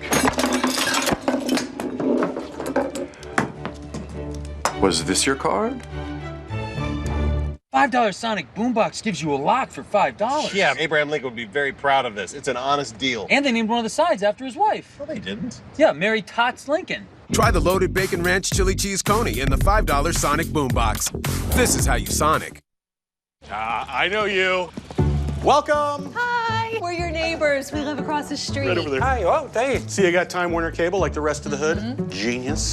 Yeah, it's amazing. Oh, you got the TWC phone, too. Sure. It's unlimited calling to half the world, including Mexico, Canada, India, European Union. Over a dozen calling features like caller ID on TV. It even blocks unwanted calls. Comes in handy with the in-laws. Call now to add Time Warner Cable phone for $10 more a month. There's a money-back guarantee and no contract to sign. Call today. Welcome back to the Mid-Ohio Sports Car course. The caution is out. An opportunity with pit lane open to pit. Is anybody going to take advantage of it? We think there might be an opportunity to go to the end without another stop. And at least one of the top running cars, Brennan Poole, that was the 14 car of Mike Bliss. And the 6 of Bubba Wallace is going to come to pit lane. There he is right there. Mike? And the first thing they'll do is go to the windshield. Visibility, a very big issue right now for these teams. They'll pull a tearaway and they'll pack that car as full of Sunoco race fuel as possible. Not going to work on the tires, however. Pulling away the fender, making sure it's clear from the tires, making sure all the debris is off the ducting on the front of that car so they don't have any brake issues. And he is now away, but the main concern was fueling it and visibility. Meanwhile, Justin Allgaier on pit road, the same type of work going on there. Working on the windshield, getting it as clear as possible, and the wiper, clearing all the ducting, and again, getting it as full of Sunoco race fuel as they possibly can. Mike, thanks. This will be interesting. These cars now full of fuel with 46 laps to go and under caution here at Mid-Ohio. I was made in the shadows of greatness, shaped by the hands of legacy, forged in the fires of racing. I've been challenged, tested, and proven. Whether it's on that track or off, the truth is, what you're made of is what you're made to do. $5 Sonic boombox gives you a lock for $5. Yeah, Abraham Lincoln would be very proud of this. It's an honest deal. And they named one of the sides after his wife. No, they didn't. Yeah, Mary Tots Lincoln. Try the loaded bacon ranch chili cheese coney and the $5 Sonic boombox. This is how you Sonic. Everything is awesome. Everything is cool when you're watching the screen. Everything is awesome when you share it on me. A voice remote, show me angry kings, you know it's awesome. Everything, apps that please, more selfies, endless hours of the best TVs, brand new apps, shows to go, awesome internet that's super whoa. Everything is awesome. Xfinity, the future of awesome. Cheez-It Grooves are the perfect union of a Cheez-It and a chip. You mean like they got married? I guess. You'd make a pretty bride in that wedding gown. Oh, it's a lab coat. Hey, everyone, Joe's getting married. I am not. We take time for our cheese to mature in our crispy Cheez-It Grooves. I don't want to live with the uncertainties of Hep C. Or wonder whether I should seek treatment. I am ready. Because today, there's Harvoni, a revolutionary treatment for the most common type of chronic hepatitis C. Harvoni is proven to cure up to 99% of patients who've had no prior treatment. It transformed treatment as the first cure that's one pill once a day for 12 weeks. Certain patients can be cured with just 8 weeks of Harvoni. Harvoni is a simple treatment regimen that's been prescribed to more than 250,000 patients. Tell your doctor if you've had a liver transplant, other liver or kidney problems, HIV, or any other medical conditions, and about all the medicines you take, including herbal supplements. Taking amiodarone with Harvoni may cause a serious slowing of your heart rate. Common side effects of Harvoni may include tiredness, headache, and weakness. I am ready to put Hep C behind me. I am ready to be cured. Are you ready? Ask your Hep C specialist if Harvoni is right for you. NASCAR on USA is brought to you by Credit One Bank, the official credit card of NASCAR. Xfinity, change the way you experience TV with Xfinity X1. And by Toyota, let's go places.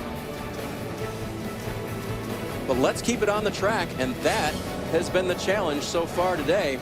Next week, you got to keep it out of the wall. Bristol, Friday night, 7 p.m., and next Saturday, 7:30 for the Sprint Cup Series. The Bristol Night Race weekend is going to be fun.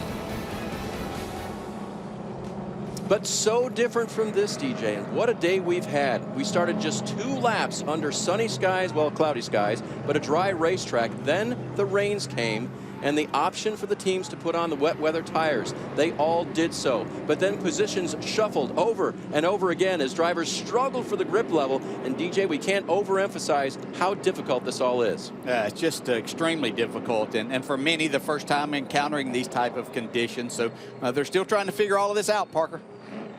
You see the 19 there of Daniel Suarez, who unfortunately was beached down in turn 4. They're going to do 4 Goodyear tires, take a spring rubber out of the right rear, put as much Sunoco fuel as they can in here, and also just assess some of the car there and looking around it. Mike? Taking a look at the leader now, Justin Marks out front, his crew chief Mike Shiplett, who just happens to be from Ohio. This would be a very big win for him. They've been talking about their strategy. They have not stopped since lap 4. They've been contemplating when they need to change over on tires. They've been looking at the weather. Shiplett just told me it looks like you still have a little bit of a rooster tail, so they're going to hold off on going to slicks. And also they're paying very close attention to their fuel window. Shiplett believes they're about 15 laps or so away from reaching that window. So pay attention to that, see if they can get that far and do this on one more stop. And Mike, that's a great point. They've only gone 26 laps, and a lot of that under caution.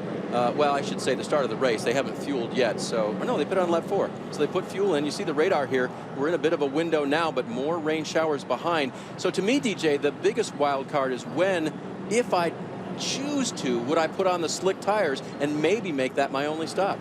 Yeah, I think they're totally uncertain too about the fuel mileage that they may be getting in these type conditions, because they weren't expecting this all, and they don't really have any data that tells them that. So, you know, a lot of it is the guess as to what's going to happen as fuel-wise and what's approaching us with the weather. And I think they're going to wait this out and see. If they're going to continue on these wet tires, then they certainly can make it with one stop. And now one other point on the wet tires, they are a softer compound. So as the water goes away and they heat up, they won't take as long of a racing abuse, if you will, as the slick tires might. And as it dries out a little bit, they put that rubber down, then that groove they'd been running in that was the preferred line becomes a little bit slick too in that situation. So we can see Justin Marks here too. He's chosen this, what will be the left side, once again looking that's what he did the last time. Whenever he originally had the lead, Sam Hornish got the jump on him. So there's something about this groove that is certainly better for him as he gets ready to take off. And Alon came down pit road as they're getting ready to take the green. Interesting move there for the 40 team. Alon gives up a top 5 running position. Green flag is back out. Justin Marks back to the lead. And to second place, Ryan Blaney in the 22. Oh, Lally gets contact from Eric Jones. Lally spins, Jones spins, and now into the 98. That is the 98 of Nelson Piquet Jr. Further contact in that group. Piquet, the front of that car is crunched. And the 40 of Alon Day, he missed all the carnage. And they're going to pit the car and fill it full of fuel, DJ. Very interesting. Interesting strategy there. May have worked out even better than they thought. But here is the problem. The 90 of Lally doesn't appear to have on the front a whole lot of damage. See what he looks like as he comes around. The car of Piquet is stuck just off of turn 1 and not moving.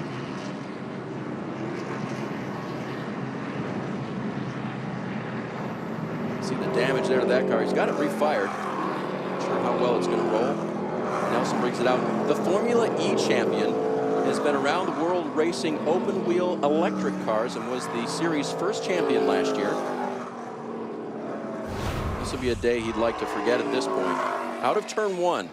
Yeah, certainly been the trouble spot on these restarts here. Coming to the green there. Here's the spot. Yeah, now they're able to get up to a little bit more speed, but they still just don't have the grip. And you can see Eric Jones there. Just kind of slid out, got into the 90 of Andy Lally. Piquet looking for a way by, collects Jones. Nowhere to go, really, in that type of situation. You can't make these moves. It's hard to make them whenever you're on drop pavement. Left side. Nice. Yeah, nice spotting job there by Sam Hornish's group. Telling him left side was clear, I hope. That's what he did. Yep. And with all of Sam's adventures that we chronicled, he's back inside the top 10 now. Got a couple of cars in. You feel the hits that Jones took. See Dakota Armstrong escaping through there in the green and white car. Pow, right there. And Brendan Gaughan got the right side of his car sheared open. So pit road will be a busy place when these injured cars come back around. Look at Gaughan's car. And it's now the 2. Remember, he always ran that rusty throwback kind of scheme. The black and yellow colors as a tribute. Well, he's got the number to match now. Typically, NASCAR will make sure that protective foam goes back in there, and they put some sort of a side back in there to make it safe for Brendan. And Piquet's car didn't want to make it. He's going to get the hook.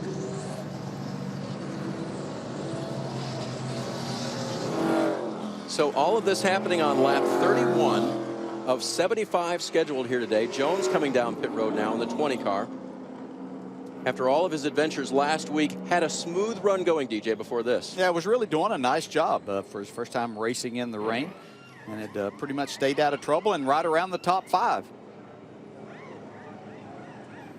10-pound hammer out there now. As we go NASCAR nonstop, you won't miss anything as we're under caution here again at Mid-Ohio. We'll be back for the full call in just a moment. Routine. It's a hard thing to break. Day in, day out. From point A to B and back again. There's a difference between being alive and living. For those who can't imagine life without 2 wheels, Allstate offers a genuine parts guarantee that promises to fix your bike with original parts. Talk to an Allstate agent about all the things they do to keep riders riding. $5 Sonic boombox gives you a lock for $5. Yeah, Abraham Lincoln would be very proud of this. It's an honest deal. And they named one of the sides after his wife. No, they didn't. Yeah, Mary Tots Lincoln. Try the loaded bacon ranch chili cheese coney in the $5 Sonic boombox. This is how you Sonic. Here come the last of the 2016s. I love this part. Stylish Prius, sporty Camry, fun Corolla, adventurous RAV4, they're all here. But not for long. Hurry in for Toyota's annual clearance event, where you can find 0% APR financing for 72 months on the 2016 Camry. Offer ends September 6th. For more great deals, visit Toyota.com. Come in and get the 2016 Toyota you want before they are gone. Toyota, let's go places. Quick question. How do I edit my photos on the chat snap? I showed you already, like 3 times. You know we're gonna teach you how to use these. So, buy one phone for your kid and get one free for you. It's easier that way. This back-to-school season, buy one Samsung Galaxy S7 and get one free. Plus, Sprint's network reliability is now within 1% of Verizon. And Sprint saves you 50% on most Verizon, AT&T, and T-Mobile rates. And Mom, don't forget to poke your friends on Bookface. Nice car. Not so nice scratch. Wouldn't it be nice if removing ugly scratches from your car was this easy? Now with new Finish Scratch Doctor, removing surface scratches is easy. In fact, independent laboratory tests have proven Scratch Doctor to be the best scratch remover available. Scratch Doctor with advanced microtechnology also removes paint scrapes, scuffs, haze, and swirl marks. So get Scratch Doctor. #1 rated Scratch Doctor, available at O'Reilly Auto, Home Depot, Pep Boys, Target, AutoZone, Walmart, and other leading stores. $5 Sonic boombox gives you a lock for $5. Yeah, Abraham Lincoln would be very proud of this. It's an honest deal. And they named one of the sides after his wife. No, they didn't. Yeah, Mary Tots Lincoln. Try the loaded bacon ranch chili cheese coney in the $5 Sonic boombox. This is how you Sonic. Not everything is better live, but SmackDown is. SmackDown Live, Tuesdays at 8 on USA. Back at Mid-Ohio, you're seeing the pit stop of Andy Lally and the decision to go to the slick tires. With 42 laps to go and precipitation subsiding here at the Speedway, they are believing that we're not going to see any more and that Andy can hang on to this race car, DJ, until what time it becomes really grippy and time to race. Yeah, well, they couldn't even make it through turn 1 with wet tires a few minutes ago, so I'm not sure, but he's the road racer. We'll see how that works out. A lot of work going on Brendan Gaughan's car, though. Well, and I think if anybody can do it, Andy Lally can. A lot of worldwide racing in sports cars and all kinds of weather. And we see the radar. We're clear at the moment. Got some cells breaking up, coming to all sides of the Mid-Ohio Sports Car Course. Beautiful country out here. And a good weekend to come out and watch some racing. There's been a full slate of action here today. This is the icing on the cake, the Xfinity Series. And they have had a lot to deal with here today. Number of drivers we haven't seen in the series so far this year, Nelson Piquet Jr. being one of them. And you can see that he is being towed back to the garage area. Other drivers involved in the incident there on the left. And there you see them reapplying the foam that was torn out of the 62 car on the right-hand side.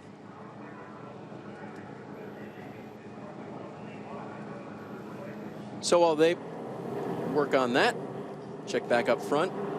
Justin Marks has not come to pit road yet. The top 4, in fact, have not come to pit road since lap 4 when they bolted on the rain tires. So while the pace car has them, let's go to break again. We'll come back for green flag racing here at Mid-Ohio. You know, Viagra helps guys with erectile dysfunction get and keep an erection. Talk to your doctor about Viagra. Ask your doctor if your heart is healthy enough for sex. Do not take Viagra if you take nitrates for chest pain or Adempas for pulmonary hypertension. Your blood pressure could drop to an unsafe level.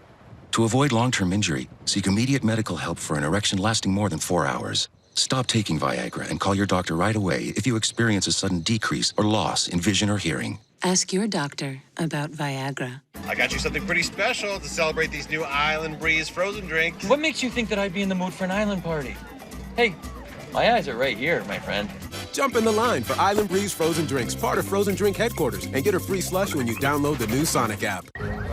Great, my Mercury agents. Superhero battle? A big one. Don't worry, we cover superhero damage. And save you money, too. Incoming!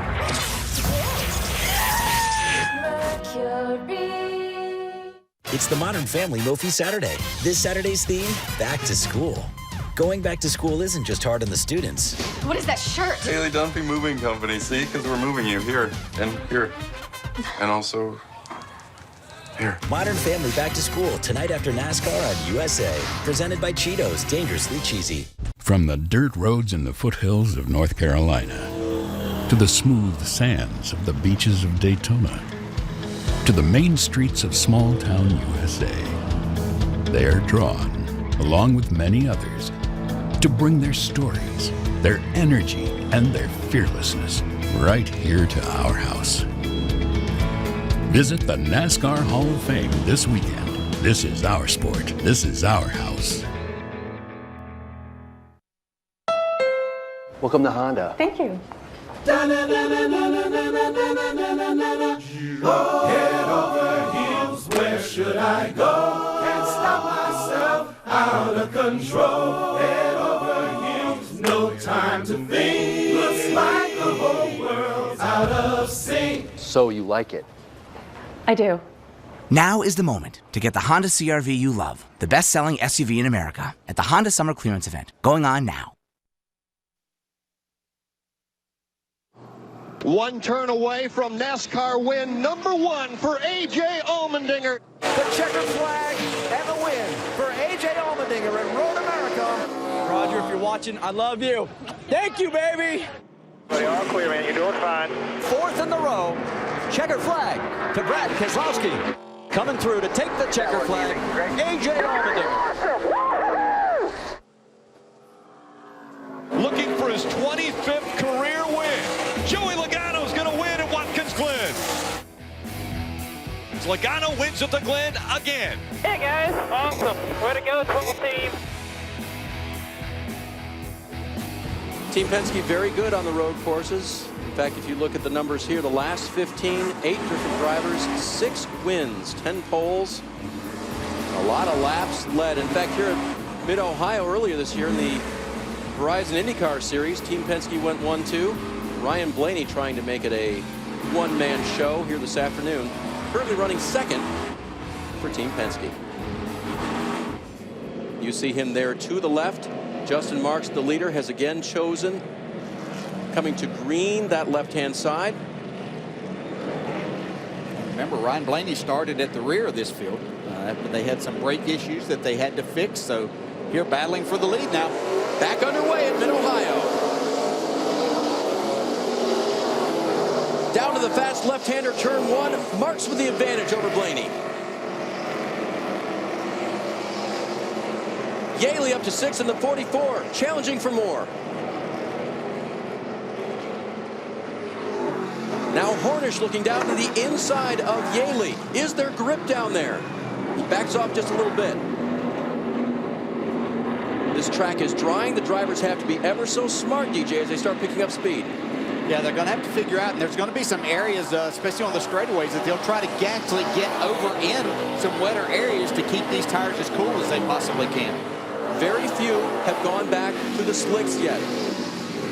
The three, trouble there. Hang on to contact. Kenny Bull and Ty Dillon, another car driver. Ty Dillon that started in the rear, but Kenny Bull having a nice run here today. Moves up into third, but off the track. Such a fine line. Racing now down to the inside. Bubba Wallace in that very fast black number 6. He gets by Hornish. Habul back on track. And Kenny cost himself quite a bit right there. As we see Wallace very confident moving back up through the field.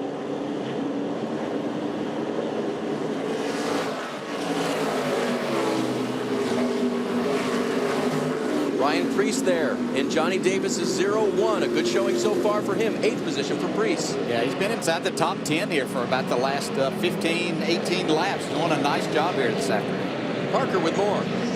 Yeah, the funny thing about Ryan Preece, he has very, minimal experience on a road course. He's actually run in a modified road course a couple times, but how little experience does he have? At Watkins Glen, I was down in the first practice they had it Thursday watching the cars come through, and who walked up to me but Ryan Preece asking me how to get through the bus stop. He has very little experience, but when I asked him about the rain today, he said he was looking forward to it. It's got to be a lot of fun, and I think he's having a lot of fun now.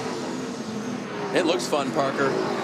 Running this far forward, DJ. He's now going to get a challenge for Hornish, who's really testing that inside line now in the keyhole. Yeah, starting to try to get back and to the normal line somewhat here. See if they can make that work to find any speed. Hornish not able to make that pass there, but Ryan Preece is one of those drivers that, you know, he's doing a good job because he's not trying to do more than what he feels like that he can right now, and that can work to your advantage in these conditions. A couple of races with 6 to go to the chase could change Ryan Preece's year. You see on the chase bubble at the left, 96 points under the cut line, seemingly too far, but a couple of good runs and disaster for other guys could bring him right up. A couple of good runs or a win here today. I mean, yeah, that's not in that position yet, but he's doing an outstanding job. And who knows what the next half of this race is going to have in store for us. First half's been very entertaining, to say the least. If you're just joining us, you have missed quite a show. These drivers looking for every amount of control. And there you see Ryan Reed just getting off track for a second. He'll give up that spot completely to Bubba Wallace, which is another story in itself. Those teammates banging off each other all day long. Yeah, they have been. Wallace going. You can see Ryan Preece there picking up another spot from Ryan Reed. Preece up to 5th. Marks flashes by, about 0.6 of a second lead over Ryan Blaney up front. Ty Dillon in 3rd. Bubba Wallace 4th. Ryan Preece 5th. We showed you in NASCAR Nonstop the 90 car of Andy Lally coming to pit road, and he is one of the first to put on the slick tires. He's off the reins, DJ, and back on those tires with no tread, looking for dry racetrack. Yeah, right now the conditions, the way that they are and the way that they're going, they picked up about 17 seconds from when the conditions were the very worst, and they were around here in pouring rain. 17 seconds per lap better than they've been in the downpour. That's amazing. Marks trying to outdistance the 22 of Blaney. Blaney being patient. And neither of these cars have been to pit road since lap 4. Yeah, and right now it's just a matter of searching around and seeing exactly where your car will work better. This is a lot of these corners now. We're seeing them take what we would call the traditional line around here. Getting back there, the cars are working, even though they have tires that are made for the rain. That part of the racetrack is still actually the wettest part of the track because that's not where they've been running. Mike. Keeping an eye now on Ryan Blaney. Interesting to note, although he is from Ohio, he's never driven in a race here at this Mid-Ohio race course. So how did he get ready? Well, as crew chief told me this morning, he did a lot of homework. Spent a lot of time in the simulator and had a great conversation with a Penske Alliance. That would be a driver named Alex Tagliani, certainly one of the world's best road course racers. Tagliani and him had endless conversations this week talking about the ins and outs of this racetrack. And certainly it would appear right now that Ryan Blaney paid very close attention to all those lessons. It's working out right now as he runs second to Marks here at the midway point of this race. Mike, as you know, Tagliani almost won this race last year, led the majority of it, was bumped out of the way as he got out of shape in the final corner. Regan Smith going to victory lane. Kenny Habul making his pit stop. And DJ, the challenge for the engineers is they've got a baseline on fuel mileage that they would go by. They also sometimes know an aggressive pace and a not so aggressive pace. But now we've thrown all the rain in there, and we're coming up on a window when they might be able to normally go dry to the end. Yeah, I think that they're probably, I'm pretty sure that from this point forward, they could look at, it would be a slight bit of a gamble, not as much in these conditions, that they can make it rest of the way on fuel. Now the decision comes, and I think a number of them are waiting to see that decision. Is this track going to continue to dry out enough that they can put the slicks on these cars? There is Andy Lally in the 90, the driver who has had the slick tires put on his race car. Subbing this weekend for Mario Gosselin, who happily stepped aside to let the expert road course racer jump into his ride. And he's drove this car up to 8th right now. You looked at the lap times. They're not any better, really, than what the first two cars are running. But he's doing these lap times in traffic and making cars passing 2 and 3 a lap right at this moment. Alon Day just a bit wide, and Lally will go by. I think he knew the 90 was quicker. Day, for his part, was on pit road on lap 31, so he's got fuel, did not change tires. That's right. He's still on the rain tire there. So you can see the difference that this is making. What a great call by Andy Lally. This is the driver telling his crew what he wanted in this situation, putting himself in a position to be the fastest car on the track right now. Mike Massaro. You know, Dave, Alon Day, such an interesting story. Came over here from Israel. He races in the Whelen European Series, taking a little break from the racing over there to test his skills here at Mid-Ohio. This is one of 2 races in the United States he'll run this year. He'll run in a couple of weeks at Road America as well, and making the most of it right now, having a very strong run. After the 2 races here in the United States, he'll go back over to Europe and begin the playoffs, if you will, in the Whelen European Series that begin in September in Italy, hoping to win a championship over there, Parker. And you mentioned earlier about Andy Lally being on slick tires. Well, that wasn't an easy decision. There was a ton of debate under that caution before they came in about if they should take them now or later. But Andy Lally said, this is our opportunity. If we're the first car in slicks, we'll make up the time, and you're seeing that right now.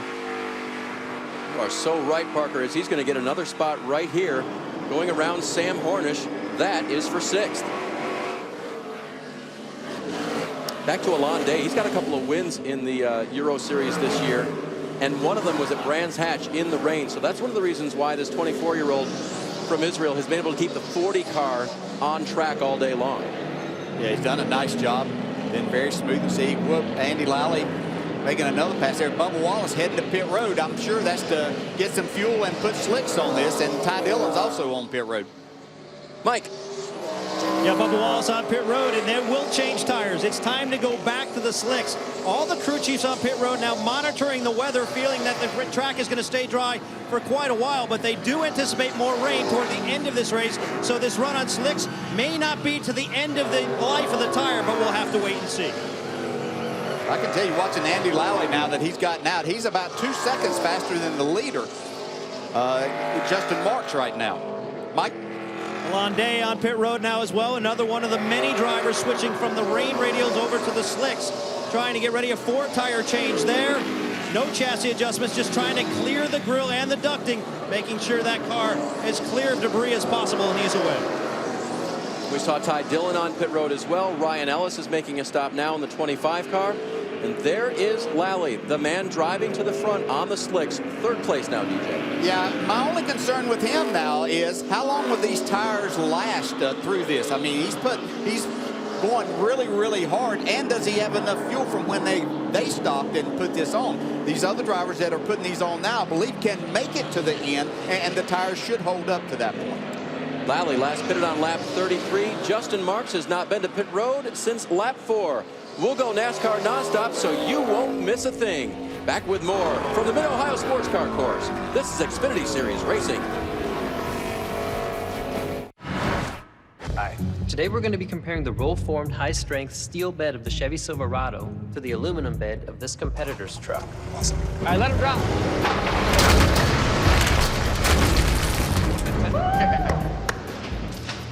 Let's see how the aluminum bed of this truck held up. Oh, wow. That's a good-sized puncture. That's all the way through, for sure. Full-on crack here. If you're aluminum now, you're gonna go, ooh. Let's check out the Silverado steel bed. Wow. Yeah, a couple dents. I'd expect more dents. Chevy clearly held up better than the Ford. What you got there? New Cheez-It sandwich crackers, made with real cheese. Sandwiches. Sandwich with a D. Sandwich. Sandwich. Sandwich. Sandwich. See? We take the time for our cheese to mature in our new Cheez-It sandwich crackers. Sandwiches. Tell me I can't wrestle because I'm a girl. That I can't be a girl because I wrestle. Tell me I can't become a U.S. Olympian. And tell me I can't do it while earning a degree.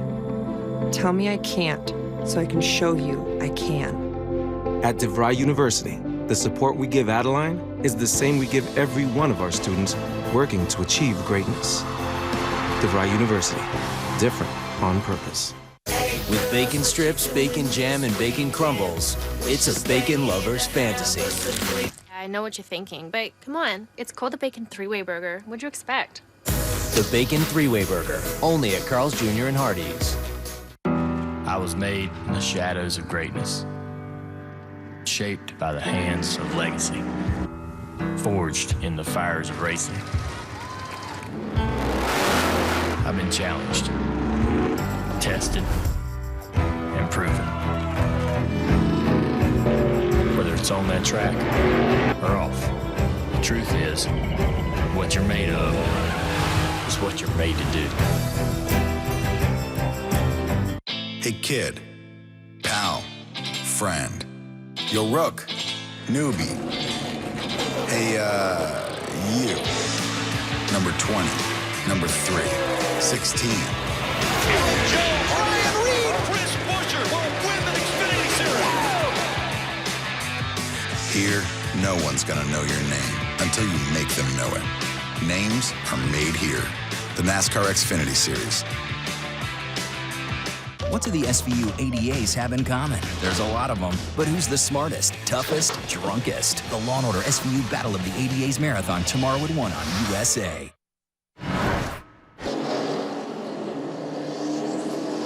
You didn't miss a thing because all those pit stops were happening under NASCAR nonstop.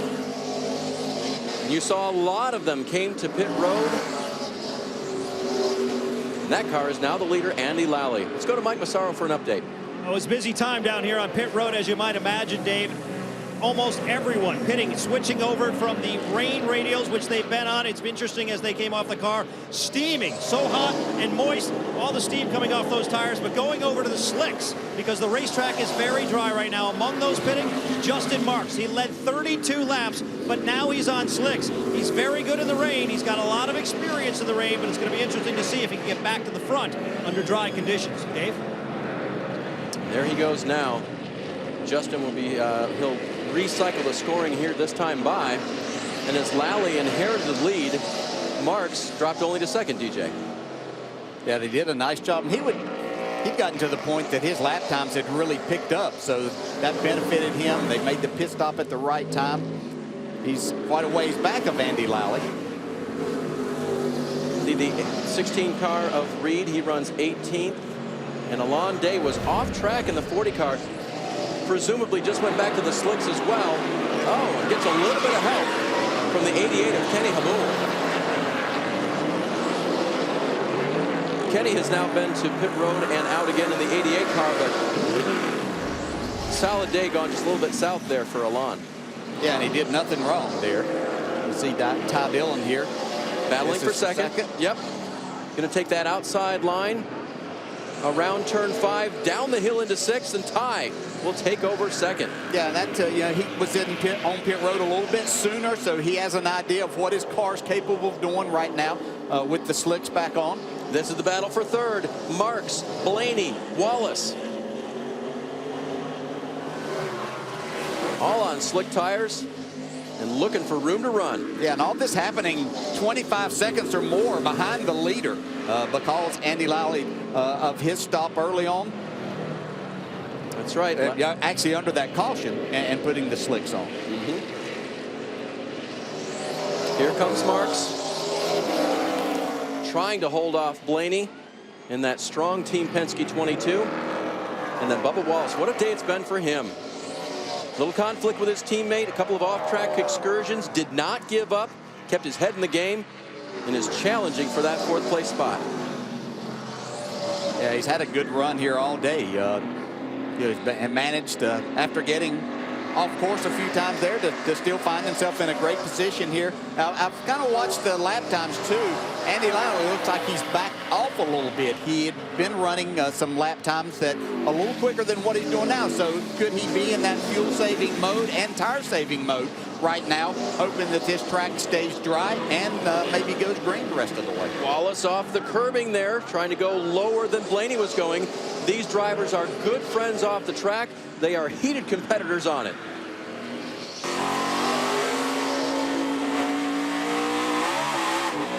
Yeah, back to your point, DJ. Lally, his team being asked to go 42 laps on a tank of fuel. We know that under full throttle conditions, if you will, 30 to 32 is a possibility, but with caution laps and a slower pace possible, we'll see. Yeah, and he's really slowed the pace because he was down under 90 seconds here, and that is not the case now. He's slowed down 2 to 3 seconds. And so I think that he has to be in that mode of trying to save, and he's still got a healthy lead. He can save and is not losing a tremendous amount of time to Ty Dillon and the others. Ross Chastain in the 4 is a lap down and a little bit off the pace this afternoon. One of the bubble drivers trying to make his way to the chase by virtue of points, if not an outright win. And the faster cars trying to find their way around him. This is a great battle. Dillon the 3, he's second. Marks the 42 third. Fourth and fifth right behind.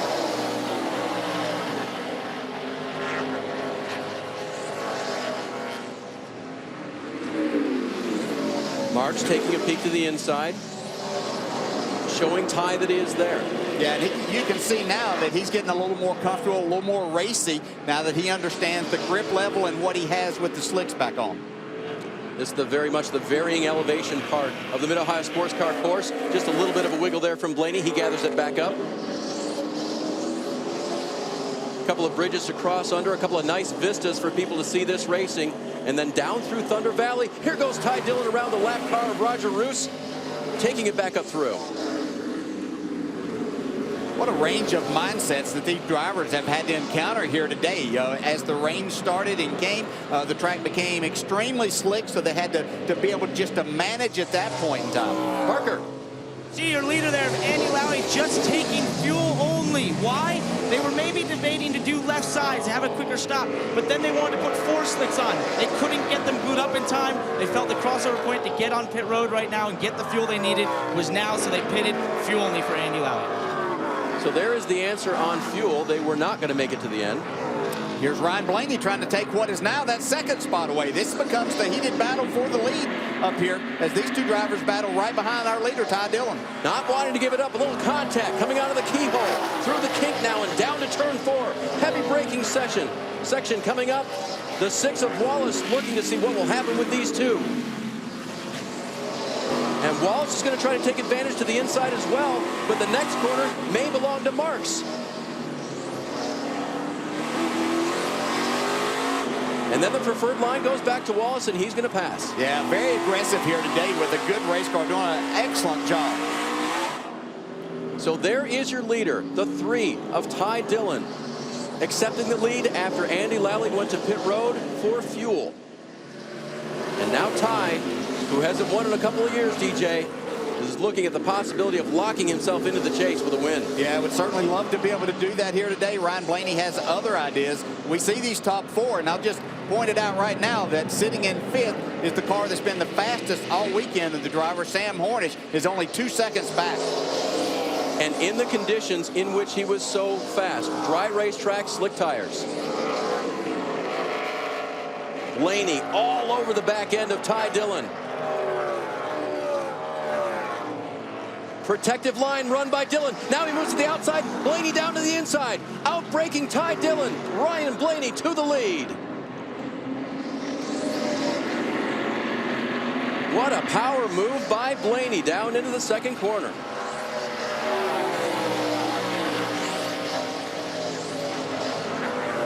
So Blaney last pitted on lap 41. He should be good to the end. All the top 4 cars in the 40s on their last pit stop should be good on fuel.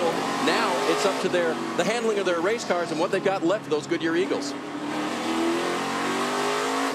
We would think they would be good, but they're still, conditions are at the point now that they're having to run really, really hard and not really in these times aren't that far off of what we're expecting to run here on the dry course throughout the day. So that's really the outside part of that fuel window, because we were looking, as we talked, about 35 laps was the most that we heard anybody talk about being able to go.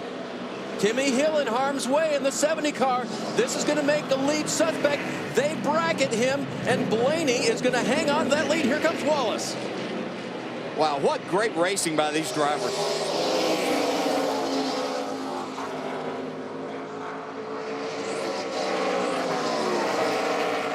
Mike with more on the 3.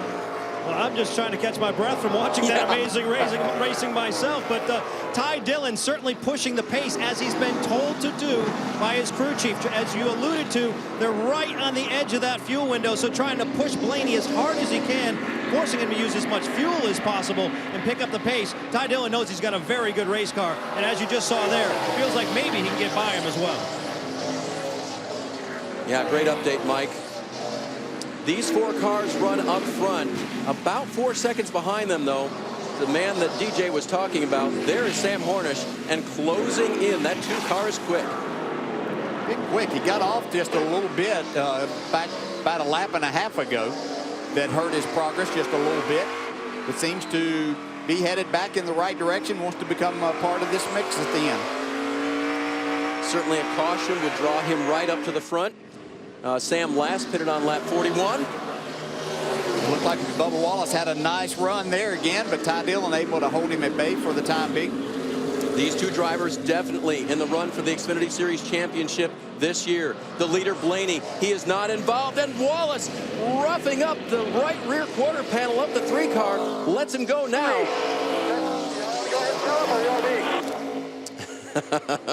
The 3 team thinking the other way. Great racing here at Mid-Ohio. And I think we said it earlier, DJ, but Bubba Wallace, infused with confidence, is very aggressive with a very good race car. Yeah, you know, you have a good car, and he hasn't had that opportunity a lot of times. He's done an outstanding job this year, but this is probably the best opportunity that he's had this late in a race this year to be able to see the lead and have a chance there. But as they raced, that just allowed Ryan Blaney to put a little distance between them. Remember last week we talked to him in the garage out of the race again, and he told me directly how old it was all getting. Well, this is brand new for Wallace and where he'd rather be.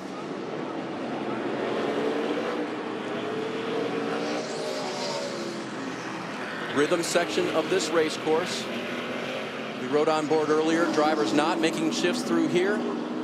Maybe 1 coming toward the end here, but then back down into second for the head onto the front straightaway and the faster part of the course.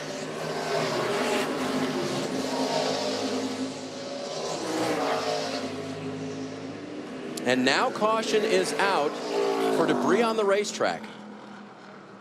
A lot of these spins bring gravel onto the racing surface, and that's not a safe or competitive situation for the drivers. Could have been something fell off one of these cars that's been repaired and sent back out. Yeah, there's all kinds of things that could have happened with this, but saw some great battling there for the lead and second, third, and fourth. Now it's going to close all of this up, and this should help these drivers that may have been close on fuel to be able to save a little bit.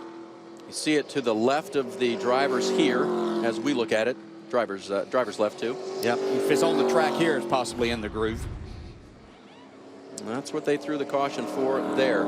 So we talked about Sam Hornish needing to be gathered back up to the front runners. He will be there now. There's Sam. Be right on board. And that front group, the top 5 who look very racy, and then Andy Lally in 6th in that 90 car. He's back up with him. Yeah, you've got all of that, and then adjustments that were made to these cars because it looked like they were going to be in wet conditions for most of the day. As they put these slicks back on, they really haven't had time, because those were green flag stops, to really make any adjustments back to the dry conditions. So their cars probably aren't handling quite as well as what they would like to for some of them that made some bigger adjustments in trying to make sure their cars were good in that wet weather. You're talking about time-consuming adjustments that they didn't want to do. Yeah. And now they're probably out here for the time being. So they, what they have is what they're going to have to race with. Get your NASCAR coverage when you're on the go with NASCAR Mobile. The official app of NASCAR puts coverage and live in-car cameras at your fingertips. You can also listen to drivers and teams discuss race strategy. Download free at NASCAR.com/mobile.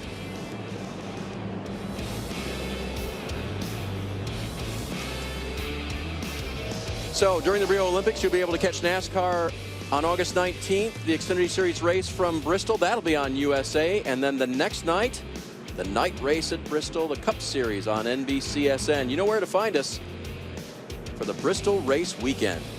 There's nothing more exciting than a night race from a driver's perspective than racing there on a Saturday night for 500 laps. A lot of fun. It's tough. And it's a different type of excitement than what we've seen here today. Oh, yeah. And they're both good. Yes. Mike said he was worn out earlier from watching that battle for the lead that we saw. I wonder how the drivers are doing now, DJ, because they've endured a lot today, and that was very physical these last 10 or so laps. Yeah, just to wrap their mind back around the fact that, okay, now the track is good enough that we can go back to what we had done the entire weekend, and the mindset to really be back into attack mode, because before it was about just surviving, trying to make the fewest mistakes you possibly could to keep yourself in a position, and these drivers have been able to do that. 25 laps remaining, and these drivers with these caution laps presumably closer to good on fuel, although we see a few of them heading to pit road now. And while they do that, we will go NASCAR nonstop, keep you apprised of everything going on here at the track. We'll be back with more live racing action in a moment.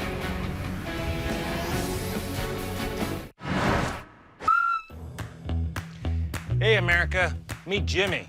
He just got his license, and look at him. He's already restoring this beast himself. He gets help from AutoZone and specialized tools from our free Loan-A-Tool program. Can't wait to see what this kid fixes up next. With our help, you can always fix your car with confidence. Hoods up, America. Nice. Get in the zone, AutoZone. Great, my Mercury agents. Superhero battle? A big one. Don't worry, we cover superhero damage. And save you money, too. Incoming! Mercury. Cheez-It grooves are the perfect union of a Cheez-It and a chip. You mean like they got married? I guess. You'd make a pretty bride in that wedding gown. It's a lab coat. Hey, everyone, Joe's getting married. I am not. We take time for our cheese to mature in our crispy Cheez-It grooves. What do you want for lunch, honey?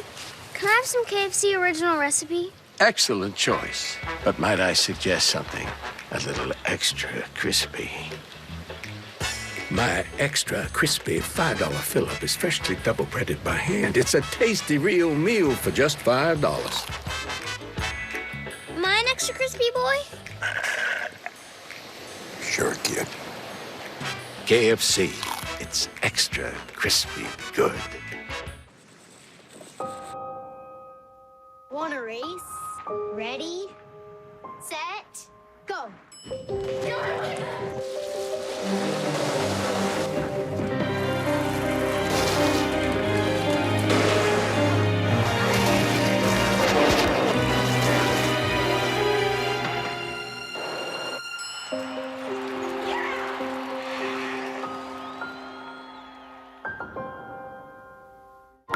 What do people see when they see you?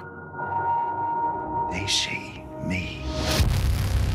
It's time to stand up. You can't ignore this. Better the devil you know than the devil you don't.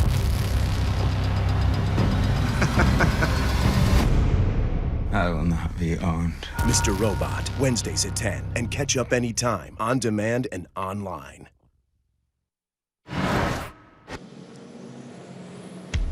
A queen pin rises to power in USA's original series, Queen of the South, based on the international bestseller La Reina del Sur. Queen of the South airs Thursday at 10, 9 Central on USA Network. DJ, I've noticed something. What's that, Dave? It's gotten a whole lot darker here in the booth and out there on the racetrack. Very perceptive you are. I got my senses working this afternoon. Yeah. Look at what is just outside the edge of the racetrack here.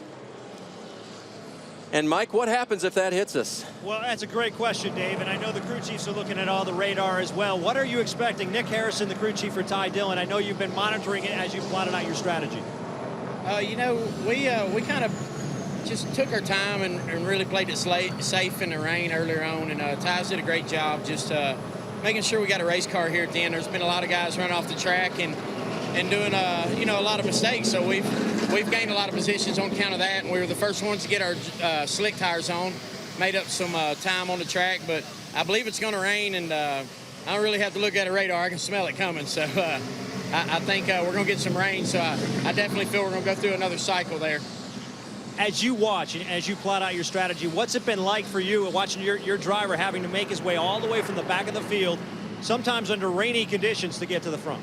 It's definitely satisfying, especially hard as we had to work yesterday to rebuild the car. We felt like that was the right decision, as good as we were all day yesterday, to fix all the body damage, and I'd have to say thanks to all the guys for working as hard as they could to get it done, and it's paying off right now. Definitely satisfying to see him go to the lead. Now, quite a bit of racing to go, though, Parker, as Ty Dillon looks to pick up his first win in 67 races. Well, the driver he's going to have to beat would be Ryan Blaney and with the crew chief, Brian Wilson. A lot of variables that got you here to this point now, but you should be good on fuel, but we're looking at the radar right now. How do you play with that radar? The weather's coming. Yeah, obviously, there's a lot of variables. It's been a fun, entertaining race. I'm sure the fans at home have enjoyed this one, but you know, that's the biggest thing we're watching is the radar at the moment, and we've just kind of got to play it, you know, watching what happens here. But the good thing is Ryan's been pretty fast in both the wet and the dry here. We're watching that 2 car. Sam's been pretty fast, but I like where we're at right now. And how would you evaluate that young driver you have there? Not really ever experiencing the rain, not much road course experience, going out there and taking the lead. He said he was pretty good in the rain at GoPro, so going back to the Motorplex there, he says that he's got this handle. That's where he did all his research. But honestly, he did a lot of really good. Hold on. There comes the rain. It's now just started downpouring here, so Brian Wilson have to talk to his driver, Ryan Blaney. Guys? Entertaining, but a lot going on. He mentioned GoPro. That's GoPro Motorsports Complex in Mooresville, the owner of which, by the way, is the 4th place running Justin Marks. Might have gotten a little experience out there in the rain, too. I'd say so. Well, they're getting ready to get more experience in it because it is raining pretty hard here on the front stretch right now. All right, folks, let's review. Started in the dry, raced in the rain, tried to keep your car as clean as you could, and then dry conditions brought these cars to pit road for slick tires. Now the rain is back, and with 23 to go, everybody's on pit road. Mike. And as you might imagine, Dave, everyone putting those rain tires back on the car. Bubba Wallace among them. Several cars, including everybody really on pit road. Ty Dillon among them as well down on pit road. We just talked to his crew chief, Nick Harrison, about what they felt. And then, of course, the skies opened up. Rain tires for everyone here on pit road. It is a busy, busy time.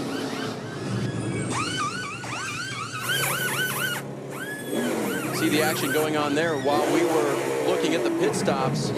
The 19 of Suarez flashed by, as did the 18 of Kelly. Stayed on track for the moment. I think they might regret that move. I don't know. I mean, it looks like a lot of rain is coming. We've got a lot of rain right now, but even more coming. So I'm not sure why they chose to make that decision.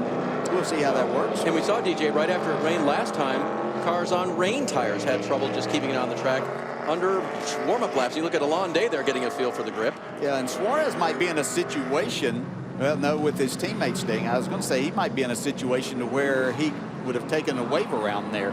But with Kelly staying out, that's not going to be an option for him. So what we've seen today, get your pencil out. Green flag was fantastic start for the 2 of Sam Hornish and the 18 of Owen Kelly. And it was in the dry. Great competition. And you see Suarez looking good there too in the 19. Then the rains came. Caution out by NASCAR. They called them damp conditions, gave the drivers and teams the option. DJ, they chose the tires. Well, it wasn't an option at that point in time when the rains came that hard, but it certainly made the race very, very entertaining. One of the many restarts we had, where we had 6 cautions today, and Sam Hornish looked like his car was running well, better than Owen Kelly spinning out of control there. Kelly had taken the lead. It showed just how treacherous the conditions were. Justin Marks with a challenge in the 42 for Sam Hornish. He would take the lead here. Yeah, Justin Marks showed that he was going to be the best at handling these wet conditions for a while. Hornish with a jump on the restart. Looked like he had it in hand. Got out of control. Heading through the left-hander in turn 1. And then Brendan Gaughan slamming into him, looking for room to race. And the lap didn't get any better for Sam Hornish. As you see, Justin Marks being challenged by Bubba Wallace, who grabbed the lead. For just a few hundred feet until he went down in and couldn't negotiate this into turn 4. Marks back to the lead. Keep it digging. Keep going. Come on. Allgaier off track. Suarez in the gravel trap. And then around goes Lally and Jones in the 20. PK gets into him. Brennan Poole spinning at the top of the screen. a lot of action on that one. Here was an interesting turning point. Andy Lally was the first one to put on the slick tires, DJ. Yeah, he did this under caution, was able to come back out and run quite a bit faster laps, got him up to the lead, as others had to then come in and make their pit stops under green to get the slicks on. Lally led 3 laps on the day. This was a great battle for the lead. Blaney going underneath Ty Dillon.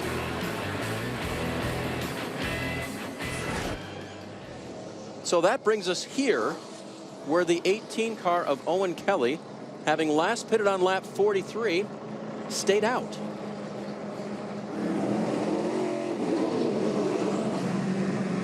So the 19 car of Suarez is now on pit road. And 1 lap off the pace. Now, unless there's no way that Owen Kelly had rain tires on that car and stayed out over here, I don't believe. We shall see. Interesting strategy call here for Owen Kelly. Bought himself a plane ticket to spend the month of August here in the States. He's from Tasmania. Thought perhaps something might happen in terms of a ride at these road course races. Did not know that driver Matt Tifft was going to undergo emergency surgery and would have been the driver in this 18 car. He got the call from Joe Gibbs Racing, who he has driven for in the past, and they put him in the car for this race, and he'll also run Road America for Joe Gibbs Racing.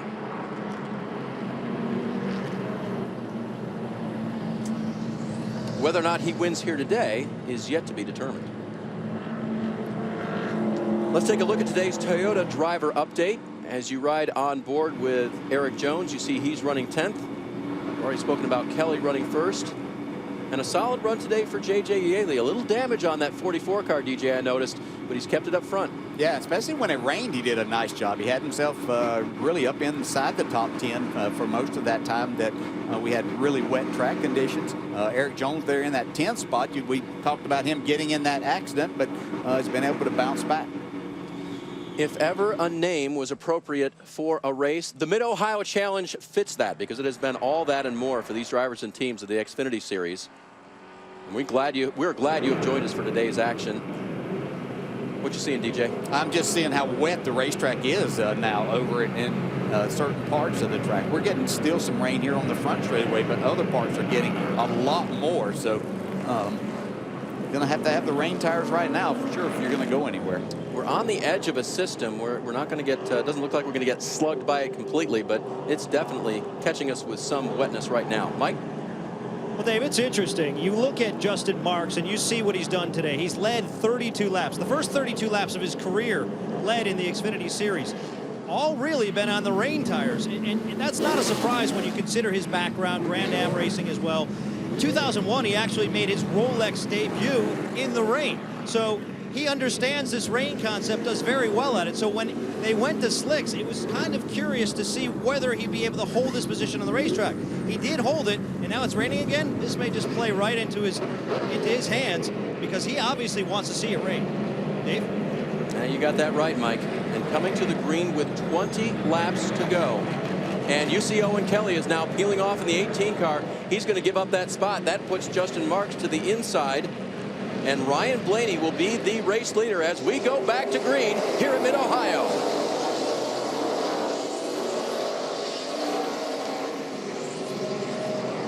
Contact. Cars off track. Hornish in the 2. The 22 of Blaney.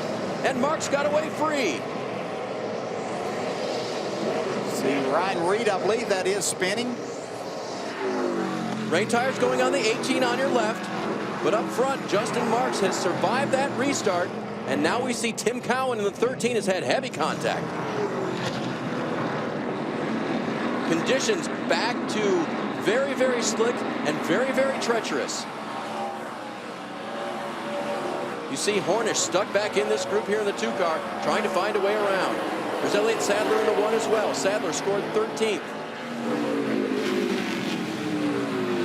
Justin Allgaier in the 7.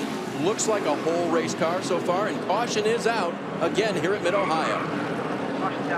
There we go again. Oh, look at Yaley's car.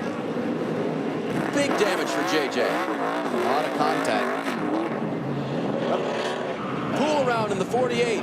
Hornish spins again, gets it going the right way. My goodness. And Justin Marks appears like he has been off the track as well. Look at Yaley's car. We just talked about how he'd had a little damage, but have done a good job so far. He's gotten into someone, or vice versa. A lot just happened. Let's show you a couple of replays. A couple? Get as many looks as we can because there was so much going on. Down into turn 1 on the resumption of the race. Contact from Allgaier into Blaney. Into Blaney, yeah. Sam Hornish was there, and he just got wide, trying to get a little bit more than what the track would allow. See, Reed around in the 16. It's right on board with Sam Hornish there. You see, oh, it was Kenny Abul. Big contact with Tim Cowan.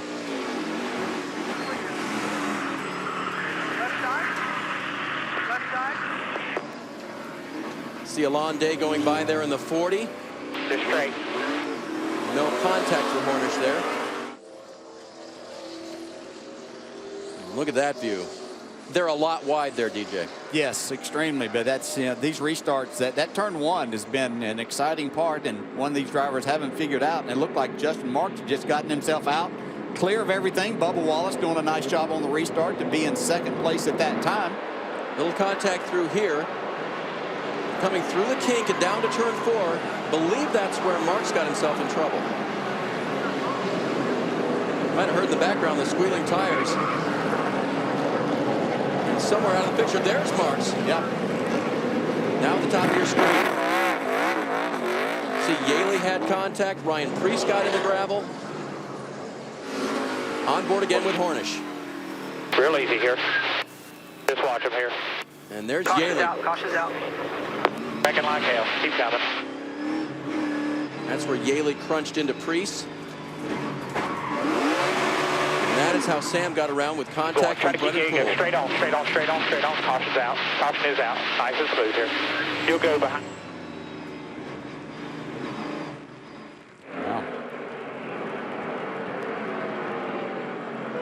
And he kept it moving, DJ. That's the key through the gravel. They kept it moving, so that's going to keep him in the race there. Looked like it might have got into the tires just a little bit as he tried to keep it going. All of this happening with 20 to go. My goodness. And it's just, Sam has done such a good job of turning that 2 car in the right direction after it gets wronged. That was the result for Yaley.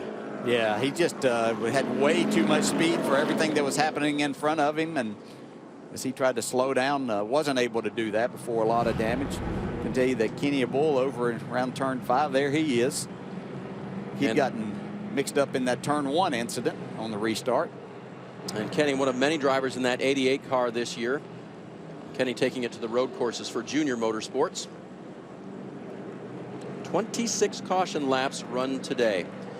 Well, the rains are back here at Mid-Ohio. You won't miss a thing as we watch and see what these drivers do under caution. We'll go NASCAR side by side. It's awesome. Everything is cool when you're watching the screen. Everything is awesome when you share it on me. A voice remote from Angry Kings, you know it's awesome. Everything, apps that please, more selfies, endless hours of the best TVs, brand new apps, shows to go, awesome internet that's super whoa. Everything is awesome. Xfinity, the future of awesome. With bacon strips, bacon jam, and bacon crumbles, it's a bacon lover's fantasy. I know what you're thinking, but come on, it's called the Bacon 3-Way Burger. What'd you expect? The Bacon 3-Way Burger, only at Carl's Jr. and Hardee's. Just like pit crews help race cars win on the track, STP Ultra 5-in-1 Fuel System Cleaner can help your car win on the street. It's formulated to help remove power-robbing deposits from the entire fuel system. Go with a winner. Go with STP.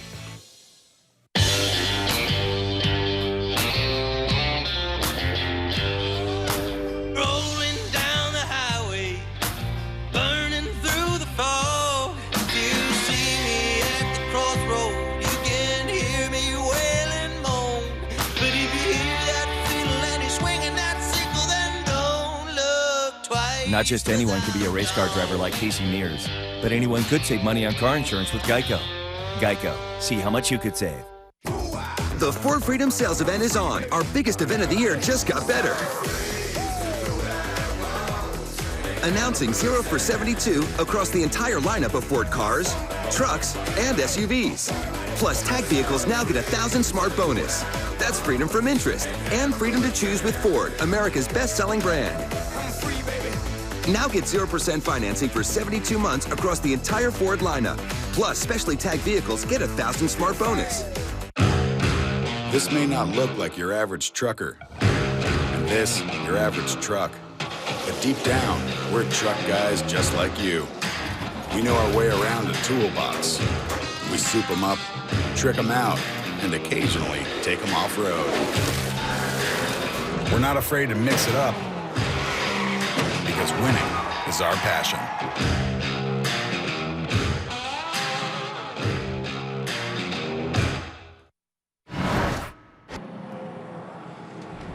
An intriguing day here at the Mid-Ohio Sports Car Course.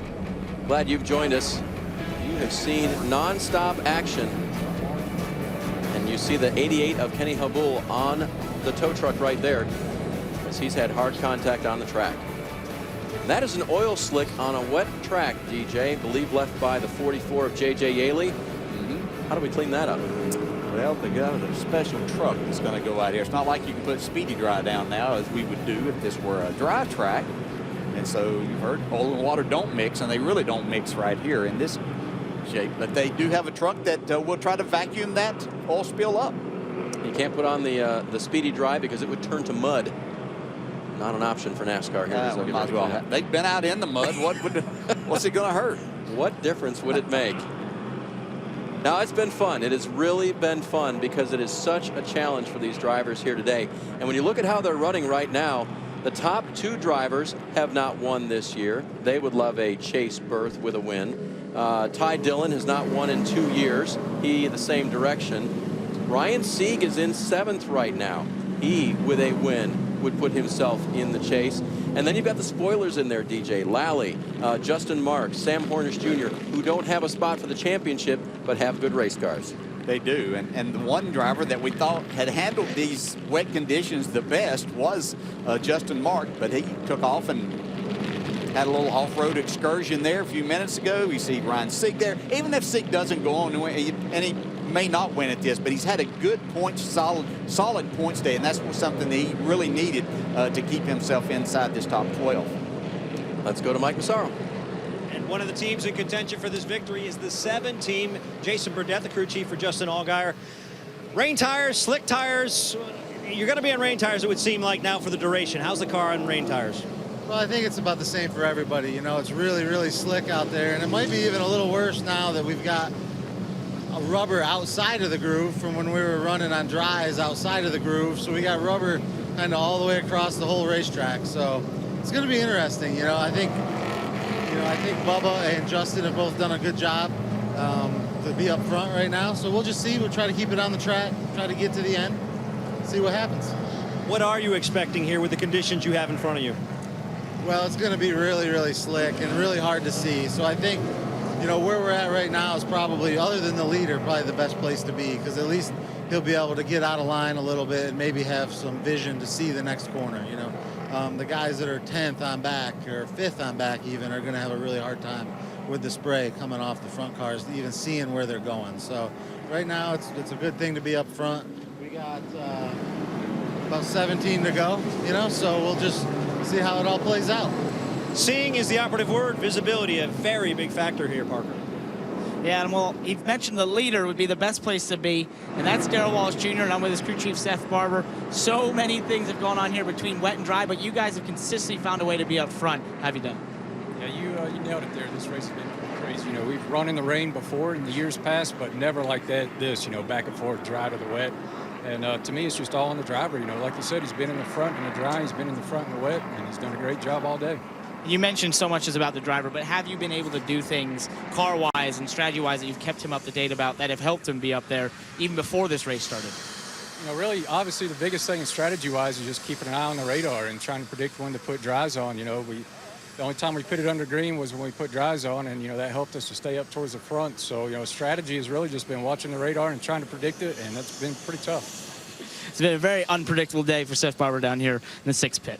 Dave? Parker, Mike, thanks for catching up with those guys. And DJ, I just so much that they have to think about while they go through this. And then, as they said, it's really pretty much in their driver's hands from here on out.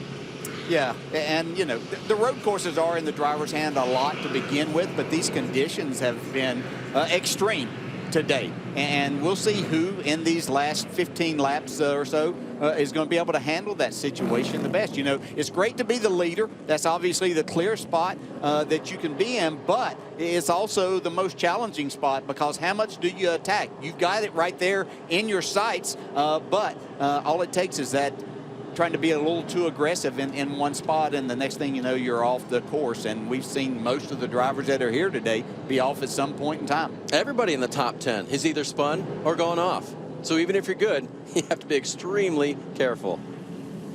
Next week, night racing on the short track at Bristol. We love it. We know the fans do too. Xfinity Series on Friday. Coverage begins at 7 on USA Network. And then Saturday, Sprint Cup Series returns on NBCSN. The fun starts at 7:30. Bristol night race. DJ called it the most 500 lap fun a driver can have.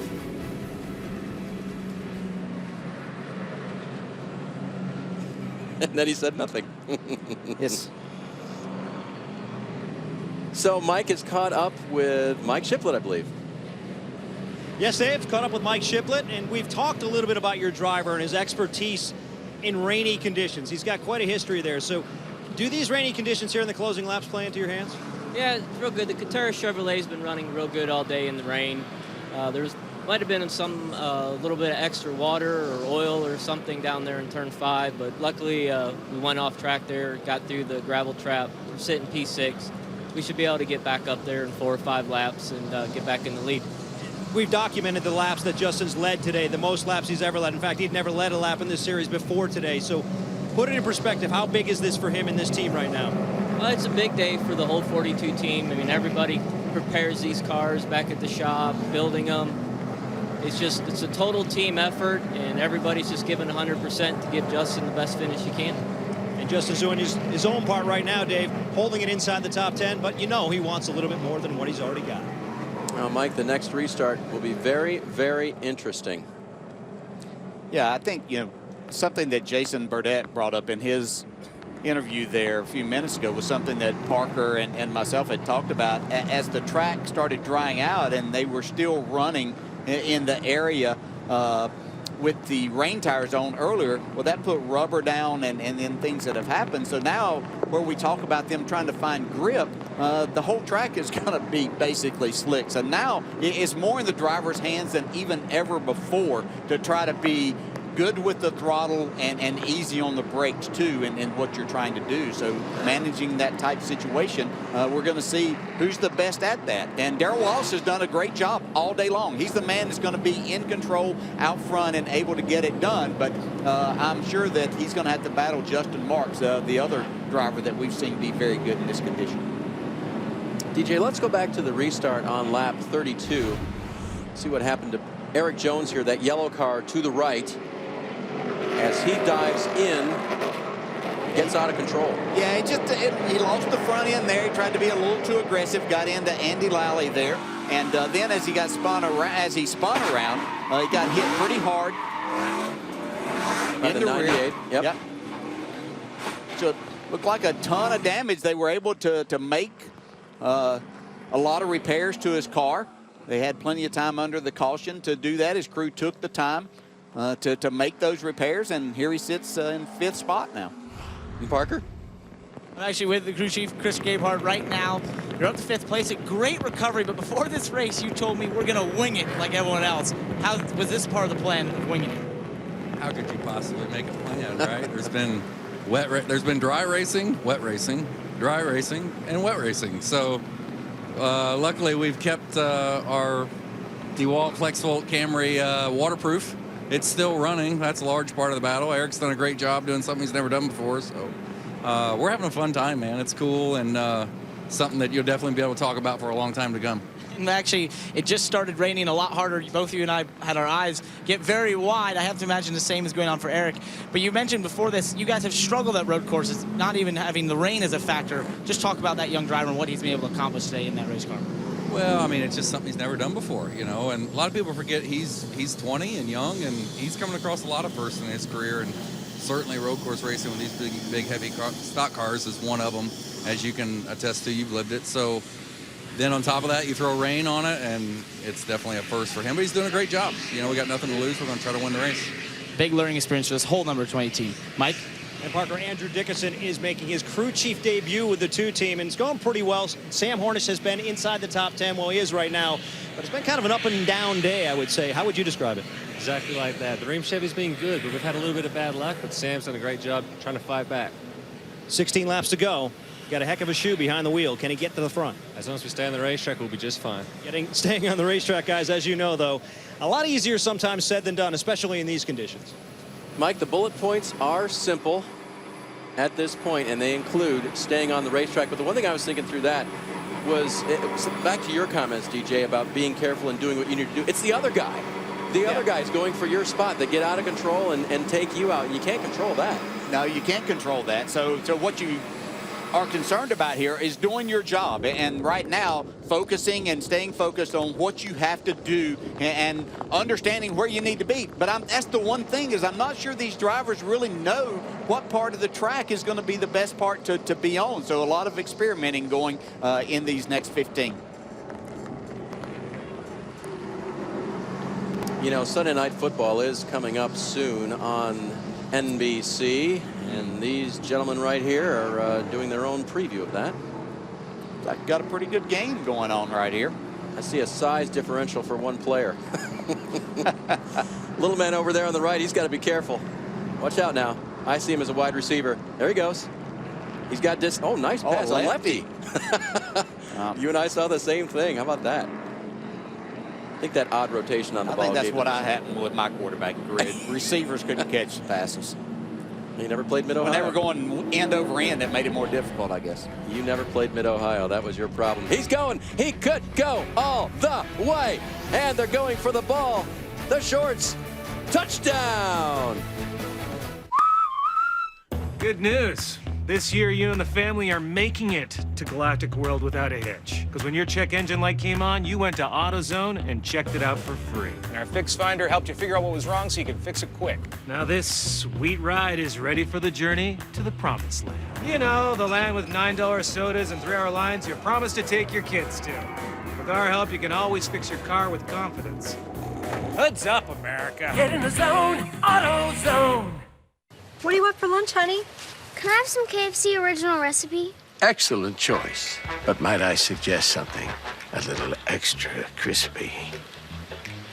My extra crispy $5 fill-up is freshly double-breaded by hand. It's a tasty real meal for just $5. Mine extra crispy, boy? Sure, kid. KFC. It's extra crispy good. There are countless not very smart things we do with our car.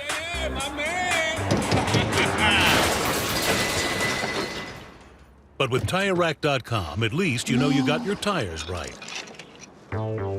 You can visit TireRack.com to find the full line of Continental tires. Continental tires, for what you do.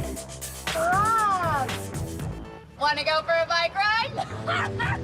TireRack.com. Find, deliver, install. Smarter. Drivers doubling up for the restart here at Mid-Ohio for the Mid-Ohio Challenge. The Xfinity Series coming to 14 laps to go. Just around 30 miles remaining in today's race. And Darrell Wallace Jr. is the leader in that black number 6. Justin Allgaier on the outside in the 7 car. Andy Lally in the 90. Ty Dillon in the 3. Behind them, Eric Jones and Ryan Sieg. And we're back under green. Allgaier didn't get a very good start there. Not at all, but Andy Lally did. And Allgaier very much trying to grab the 7 car. He does. Marks in the 40 through, saves it. 42 saves it, coming through turn 1. And Wallace now trying to streak away in the 6 car. Again, their challenge is going to be, they knew when it rained the first time what part of the racetrack they needed to be in. Is that still going to be the situation here, that they're going to be out of the groove, and that's where they're going to get the most grip? 3 wide is not going to work, but somehow they manage it. Elliott Sadler through in the 1.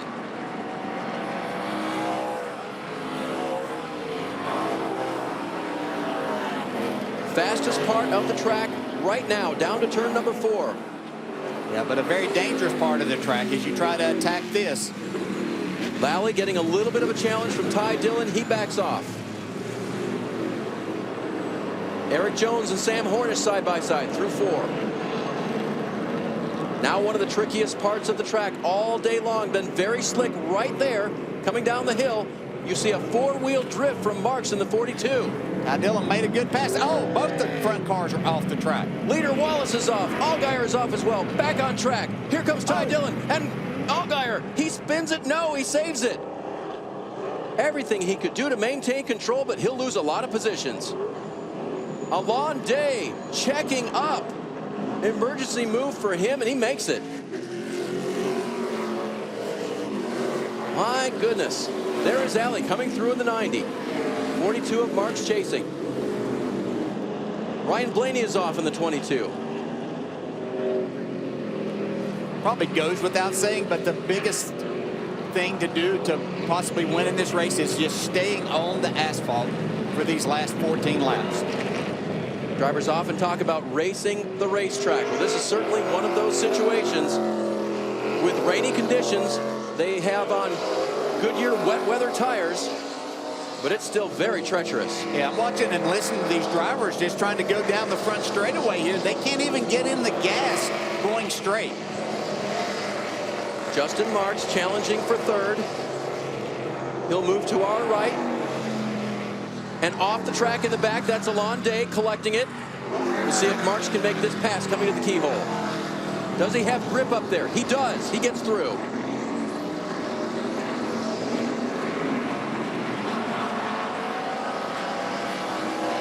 See Marks trying to really get some grip and put down as much power as he possibly can, leading to this longer straightaway.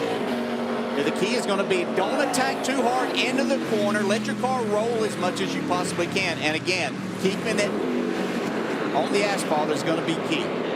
Darrell Wallace Jr. has not yet won in the Xfinity Series. Probably wouldn't have guessed that it could come at a road course, but he has embraced today. He has raced hard, and he leads with 13 to go. 62 of Gone is off. And keeps it fired.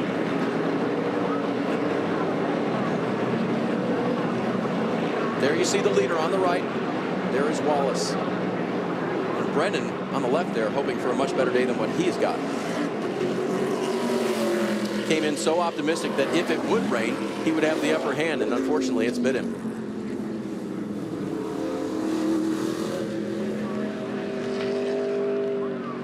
Driving away, buddy. Nice and easy. There it is. Careful. Right off the track. The leader. No grip out there. Wallace gives up the lead. Cut hard. You're clear. You're clear. Gets it going, and Dillon will move to the lead. Ty Dillon, your leader now. And I'm not sure how NASCAR will view that as far as a commitment line. Nice and smooth. Don't he was inside that. White line coming to pit road normally indicates that you are committed to coming to pit road. Wallace just trying to keep his car back to the track. Ray Black Jr. with trouble. 77 of Jordan Anderson goes around him.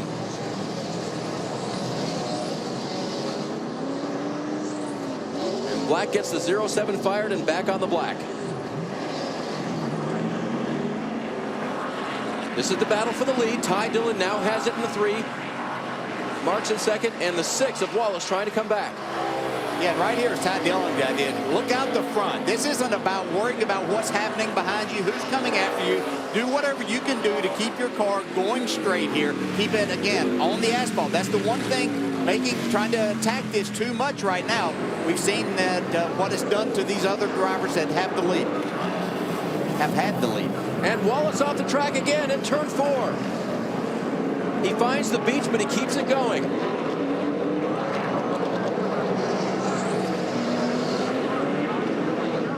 So Darrell Wallace Jr. was the leader at the restart. Now finds himself just trying to claw back and find a spot in the top 10 and keep that car on track. This is a long 12 laps to go here. Mentally, for a driver to stay focused, keep your mind on the job at hand, not worrying about those drivers around you. Ryan Preece done a nice job here today, but trying to get a little bit too much there. Preece is 0-1, is in 7th. A little squirrely coming off there. Bubba Wallace back to 8th. Here are the leaders going through turn 12 and the left-hander turn 13. Back to the start-finish line. And as you talked about, DJ, you hear him just spinning those tires, trying to find that grip. Sam Hornish now up to 3rd in the 2 car. You see Joey Gasoff in the 52. You look back, there comes Sam Hornish, top of the screen. That's the gap back to 3rd.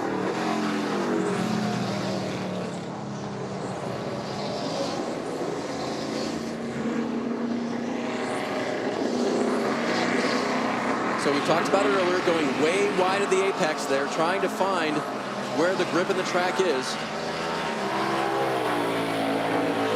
Dillon trying to outmaster Marks here late in going.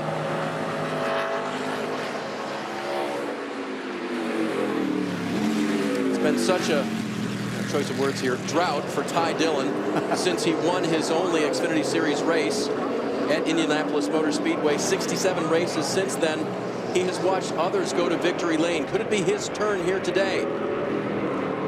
In the championship standings right now, Ty has outscored everyone who doesn't have a win, but a win would lock him into the Xfinity Series chase. Mike? Well, Dave, if you've ever driven down the highway, and I know you have, in the middle of a rainstorm, the last place you want to be is behind another vehicle spraying rain and water onto your windshield. The visibility is disastrous, really, and that's what Justin Marks is encountering right now. The visibility is very limited. Meanwhile, just the opposite for Ty Dillon, DJ. How much of an advantage do you think he has being able to actually see in front of him versus what Justin Marks is encountering right now? Yeah, huge difference. That's such an advantage of being there and just doing your job. And we've seen Justin Marks try to get out of that line of sight to where he is able to see the racetrack and hit his marks and do what he needs to do. But you can see he's right there now, and he's actually putting some pressure on. I think Ty Dillon started to look in the mirror a little bit, understanding that he's coming, and that's only going to hurt his progress and try to keep the lead here in the closing stages of this race. 10 to go now. And you heard the spotter. Give him a big spray. Run in the water. Make that a blinding sight for Justin Marks. But more than anything, you just got to do your job. Keep your car on track, headed in the right direction. He's going off now. So difficult. Justin Marks back to the lead. Dillon to second. We're back on. We're back on. P2.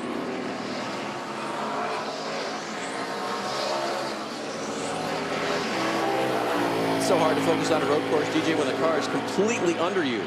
But when it's going all over the place with a lack of traction here, that's even tougher. Yeah, these drivers have been out here a long time with the mental strains that they've had to deal with today in so many different types of conditions here. So it really wears on you, and trying to do all the right things here. And you've got a driver here now, Justin Marks, never been in this situation before in the Xfinity Series. There you see Jordan Anderson going off again. 77 car. He's going to get it headed out of there and get out of the track. Mentioned Justin Marks shares this ride, the leader does, with Kyle Larson. There he is right there. Yeah. So far this year, best finish for Marks was an 11th place, and that took place at Talladega. He's never seen victory lane in the Xfinity Series. We saw early in the race, he was the best at this, and it seems like that since the restart here, he's kind of settled down, doing the things that he needs to do, and he is by far, most of the time, about 1 second to 2 seconds a lap faster than everyone else. He's really had the best car here today in the rain, I would say.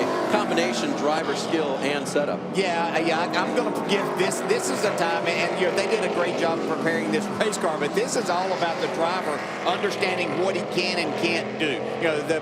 having a good setup under the race car, that doesn't have anything to do with what's taking place. See Ryan Preece getting off. He's had an outstanding run today, but trying to get a little too much there in turn 12. Oh, and the 97 of T.J. Bell finds the barrier there after a spin. Let's see if he can get it refired. NASCAR trying very hard to keep the drivers safe, but let them race in situations where they can throw a local yellow, and Bell does get it refired. A little dicey here. Cars coming over the hill. Yeah, this is not a good spot to be trying to turn around. You know, the traffic's going to be coming, even though it's not as high a rate of speed as what they were earlier. And here's Bubba Wallace once again. Lally right behind him. Was there contact? We'll have to get another look. And coming through the 22 of Blaney, and here comes Allgaier in the 7, taking advantage.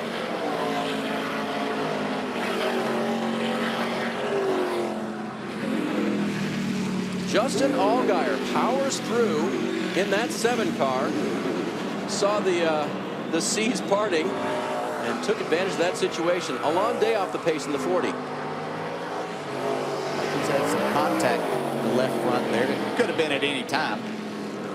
Owen Kelly, a little off-road excursion again in the part of the track that first bit him this afternoon. Sadler wide of turn 5.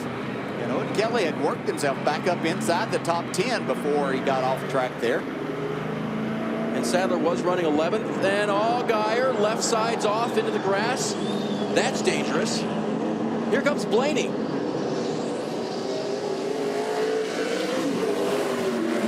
Ryan Blaney will take over 5th.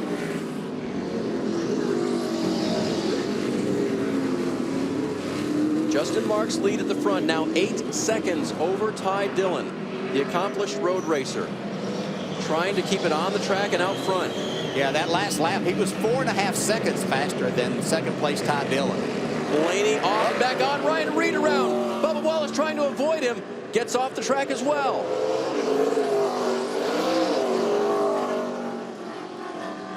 Wallace will come by. I can tell you Ryan Sieg's been off the track too, over around turn 7. Wallace will be shown in 8th. Reed will be shown in 9th. Sieg down in 18th. Restarted in the top 10.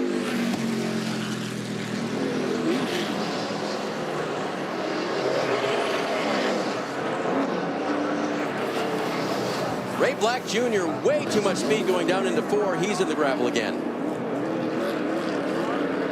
It has been quite the excursion for Ray Black today, along with many others out here. There's no question about that.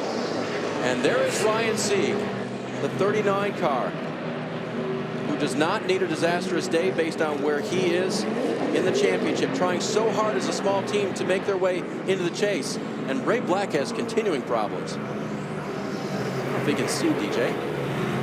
Holy cow.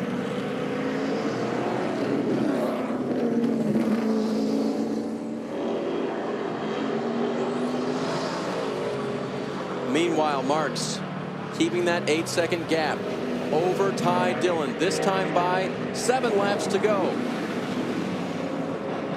I'm telling you, turn 4 has become a nemesis to the entire field. Yeah, they've got their own path down through there now, running. Been more off course than they have been on. This great battle continues for 5th. Allgaier got it back. What's Blaney going to do? Well, if you start trying to race each other, that's when you find yourself getting in real trouble. This is totally about, you know, we talk about a place like Darlington that's so tough about racing the racetrack and not your competitors. Well, that's exactly what you have to do right here in this situation. Once you start trying to make a pass and race someone that's around the same speed, that's when you find yourself off course. Blaney coming by the start-finish line to recapture 5th. Good battle behind them going on between Andy Lally and Bubba Wallace. Jeremy Clemens is off course over at that turn 4 site once again, getting back on the course again though. You see top of your screen, Wallace has gotten the best of Lally. Teammate Reed coming through, and there's Elliott Sadler in the blue number 1. He's not giving up. Parker with more in the driver of the 90, Andy Lally. Well, a lot of forms of racing, we call rain the great equalizer, and what a better showcase of that than Andy Lally, this number 90. He got the call to get in this car early on Wednesday. He was going to go try and practice to set a record in his street luge that day. Packed everything up and headed out here. He's having a great run for this small 90 team right now, falling back to 9th at this point. But one big problem, as you see him disappear in Ryan Reed's spray right now, he can't see. His windshield wiper is not working at this time. You can see it there, not moving at all. He's had that problem, and the biggest problem right now is when you can't see, he can't seem to get to the corners. Parker, he's just happy that Ray Black navigated turn 4 that time, kept the 07 on course, and he got by. But look at that. That is tough going. They're required to run a defogger inside the windshield there, and then the wiper and a wiper motor on the outside. You can see Justin Marks, the leader. His is working fine. Well, I don't know about the defogger. Yeah, and he has an 11-second lead now. He's still, every lap is somewhere 2 to 3 seconds faster than anybody else on the track. What an outstanding job that Justin Marks is doing here. Just his 25th career start in the NASCAR Xfinity Series. Ty Dillon, the second place car. Hornish, another 10 to 11 seconds behind him. So they're really spreading it out right now in DJ. And to your point earlier, racing the racetrack for the top cars appears to be what they're doing. Well, that's all you can do at this point in time. It's just a matter of survival here. You know, these are conditions that very few, if any, of these drivers have ever encountered, haven't encountered really, especially in stock cars, and getting this done. And the biggest thing that could hurt Justin Marks right now is just like that right there, where Mike Bliss is right there in front, off, trying to get back on. And that's what he's going to have to dodge right now. I'm sure they're telling him, look, you've got a 15-second lead, take it easy, make these passes on the straights where you can. Well, there are spotters around the track for these drivers, but we talk about the vision out the front, DJ. What about seeing somebody in your mirrors? You can't, they're not really looking. All you're doing is trying to see what you can of this track in these conditions right now. Listen, this is the time that Justin Marks is glad he's driving a neon yellow car, at least, and not a black car, that's for sure. Absolutely. See, he's still trying to attack things pretty hard, a little harder than probably what he needs to here, with coming to get 5 to go here shortly.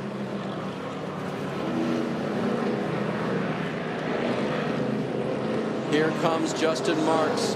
5 to go, this time by. 5 to go. You got 2 slow ones in front of you, 2 slow ones. And the only thing standing between he and the checkered flag now and a victory in the Xfinity Series is a mistake on his part, or someone that he's racing around here as he catches these slower cars. Got to catch them at the right time. You've got to make sure they see them. Typically, you want to apex those corners, and that could be a cut across the bow of the leader, who gets very wide right there. Set down pit road, Mike. Well, Dave, if Justin Marks were able to complete this victory, it would be huge for a lot of reasons. Not just because it would be Marks' first win in the Xfinity Series, but also because it would allow his organization, Chip Ganassi Racing, to honor Brian Clausen. This decal is on the Ganassi cars this week. It is different than the decals that are on the rest of the field. That's because Brian Clausen drove as a development driver for Ganassi Racing in 2000 and 2008. Drove 26 races. And today, Chip Ganassi Racing honor him not only with his decal, but Justin Marks trying to also honor him with a trip to Victory Lane, where he'd like to park this 42 car. Brian always ended his sprint car weekends, Mike, with that hashtag to social media. Parked it. And we lost Brian last week in a racing accident. And they honored him this weekend at the Knoxville Nationals.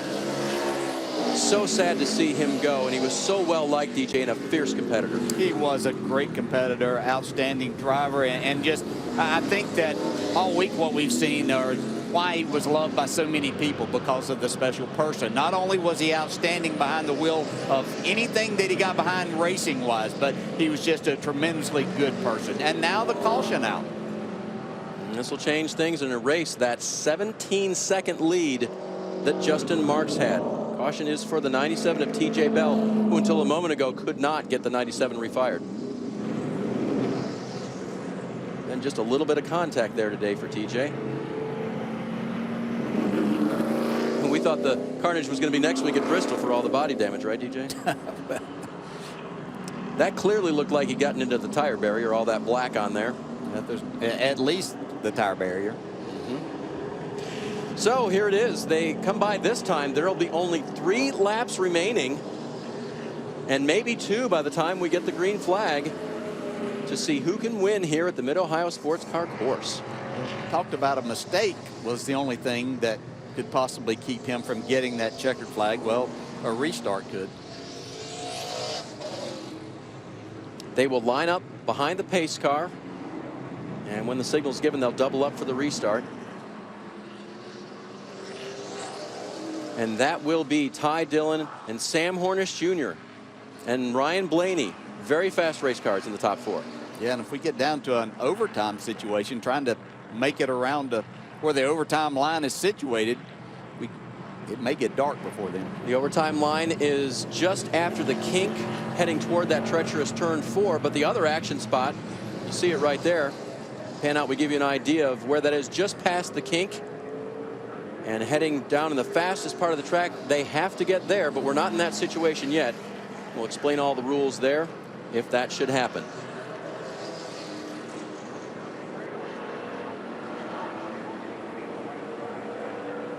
So Justin Marks behind the pace car, trying to win for the first time in this series. And he'll watch tonight at the Knoxville Nationals as the car he co-owns with Kyle Larson, driven by Shane Stewart, tries to take the checkered flag there, and what another emotional victory that would be. As we heard from Mike earlier on how this team would love to honor Brian Clausen and his family.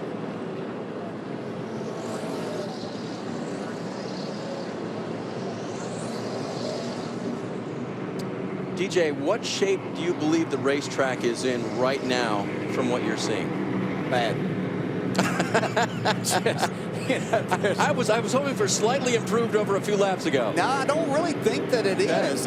You know, just because I think that, you know, with the rubber being put down whenever we had a dry track, you know, what these drivers are fighting now with the tires they've had on there for a long time. We've had people off the course bringing mud back on to the racetrack. There's just so many things that have made this just what seems like impossible to navigate. But Justin Marks has shown he's the one that can do it the best.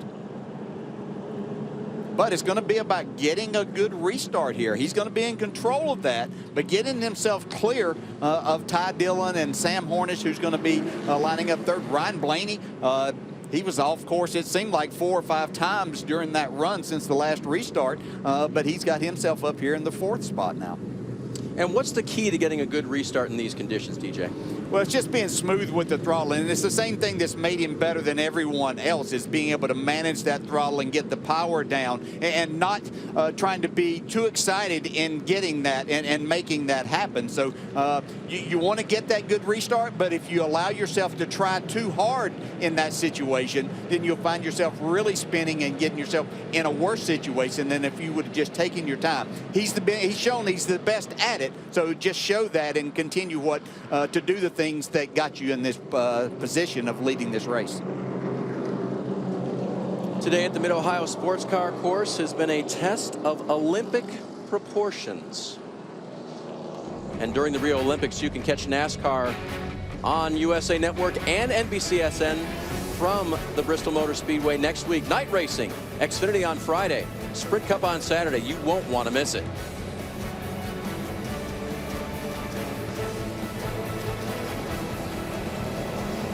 Getting a lot of one-liners from the producer now, and they are pretty funny, actually. Yeah? Yeah, Olympic comparisons. A lot of things like that. Can't share them all, though, because then he'd feel really too good about himself. Everyone today has done an outstanding job on our crew. Here we go. They've weathered a lot, and including our camera positions out on track, who have been in the wet all day long. Pit reporters, their camera crews. See them all around here. There they are. What a good job they've done. And yeah, the fans, I'm being reminded, have stuck it out as well. They love the road course racing.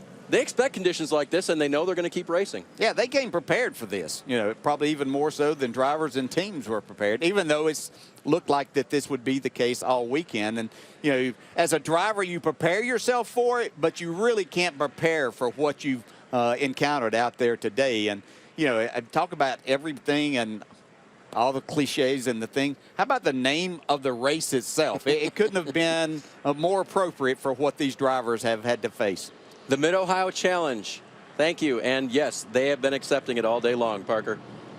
Yeah, one driver that's been up to the challenge today, even though he's had an up and down day, has been Eric Jones. And his crew chief, Chris Gabart, came across the radio and said, hey, look, the fastest car on the racetrack was the 22. The second fastest was the 42. He was leading by a mile. But you know anything could happen on this restart. And the one phrase he gave him was, be prepared, Eric. Please be prepared. It's a lot to think about when you consider today. A couple more repairs on Daniel Suarez's car. Parker? Yeah, you actually see them right now just going on the windshield, putting Rain-X on it. And actually what happened was he had something splash up within the car. He got the inside of the windshield he was not able to see, and then also on the outside, and he just was complaining about visibility at this point. So they decided to come in, make it so he could actually see, and go out there for the last couple laps. And DJ, these cars in dry conditions, often tuned to perfection. The wet weather just throws a whole lot of curveballs at them. Oh, it does so many different things. It's amazing that they continue to run with all of this, and especially as many times. I mean, it's literally been every driver in this field has been off track at some point in time, and we haven't seen our last one off track as they get ready for this restart. Here they go, side by side. Justin Marks will again choose the line that will make him left as they head to the start-finish line. Ty Dillon to the right. There's his crew chief, Mike Shiplett. Could he take another driver to victory lane? Worked with Brennan Poole last year on the other Xfinity team for Chip Ganassi Racing. This year, he's had the two drivers, Kyle Larson and this man, Justin Marks. Yeah, is there someone in this top 4 or 5 that can put enough pressure on Justin Marks in these first few corners to make him make a mistake? That's their one effort, is to try to do that. As they come to 2 to go, these laps will be under regulation. And Justin Marks start trying to get the best restart possible. Can he put the power down? It's a smooth-looking start for Marks. Dillon as well. Hornish looking very good in the black and red car. Raining a little harder. All clear by 2 to the 2. Hornish is through to second. Lally in the 90 car trying to roll it down on the inside groove. Good distance for Marks as they come to the keyhole. Yeah, we're getting a lot more rain right now, too. That should be a big factor here. Ryan Reed way off in the 16 car. Raining more here at Mid-Ohio. Justin Marks, a lap and a half, 2 to go. Lap and a half now for him to get to victory lane. We talked about the rain coming down. It puddles in certain areas. That can represent a major hazard, and he's kicking up the rooster tails to the cars behind him. Yeah, Blaney trying to take that second spot from Sam Hornish right now. Down to the heavy braking area, turn 4. Who has the best shot at it? Sam Hornish drives it in deep. Marks makes it through. Hornish navigates. Blaney is backed off for just a moment. Ty Dillon falls back into the 4th position. Allgaier runs 5th. Yeah, Ty Dillon couldn't get his car going on that outside lane on that restart at all, but is able to recover there. Still in the mix right now. Anything can happen from this point. Blaney with a lot of pressure on Hornish now. Here's much heavier rain back in this part of the course, DJ. Yeah, you can see the front there of Justin Marks' car. He lost it quite a bit, but was able to, with some light braking, keep it under control. Victory lane in sight for Marks if he can just maintain that control. Top 5 running very close together. You see the running lights there. They are not brake lights, but it keeps the driver behind informed of what's happening with the car in front. That may be a good or bad thing depending on where it's going. Marks through turn 12. And the left-hander turn 13 coming back to the start-finish line for the final lap of the race, unless we see the caution. 1 lap to go, sponsored by Credit One Bank. Probably as hard a rain as they have encountered the entire day right here for this final lap. Marks doing everything he can to focus. Where is the good spot to run the 42 car? Hornish within reach. Yeah, trying to get out where he can see. You can see that, but he found some puddles out there, Sam Hornish did, as he approached turn 2. You see the water pouring away from the Goodyear Eagles. They channel the water out, and there's a lot of it coming out from them now. Just pouring down through the kink and down to turn 4. Pouring down here in the 4th. He's got to be so careful, DJ. Yeah, right now it's just the racetrack that he's having to deal with right now. And I'm looking at other cameras that we have. There's really no one else off the course that should impede his progress, but it's just a matter of how hard he can attack and stay on the track. Coming to the checkered flag. Appears to be clear for Justin Marks, but he's got about 7 more corners to negotiate. Cleanly through 6.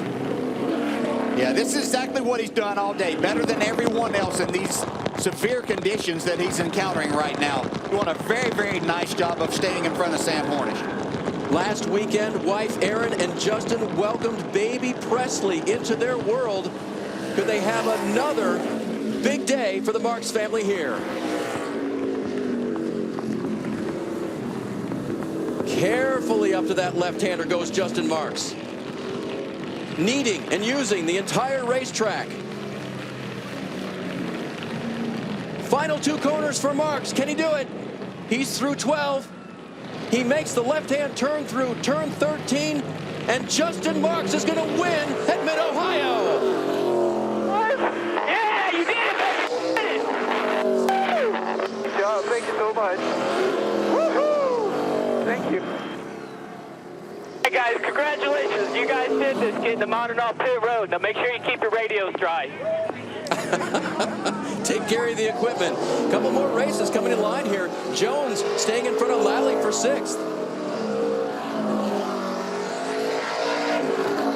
And this remarkable day is coming to a close finally here at the Mid-Ohio Sports Car Course. There's Darrell Wallace. Had so much going early on. He'll come across unofficially 15th. There is the winner. Oh my goodness, for Justin Marks.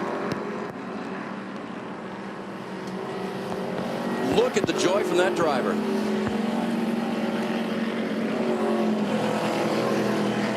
You know, we talked about all the points that could possibly change hands today around that bubble spot.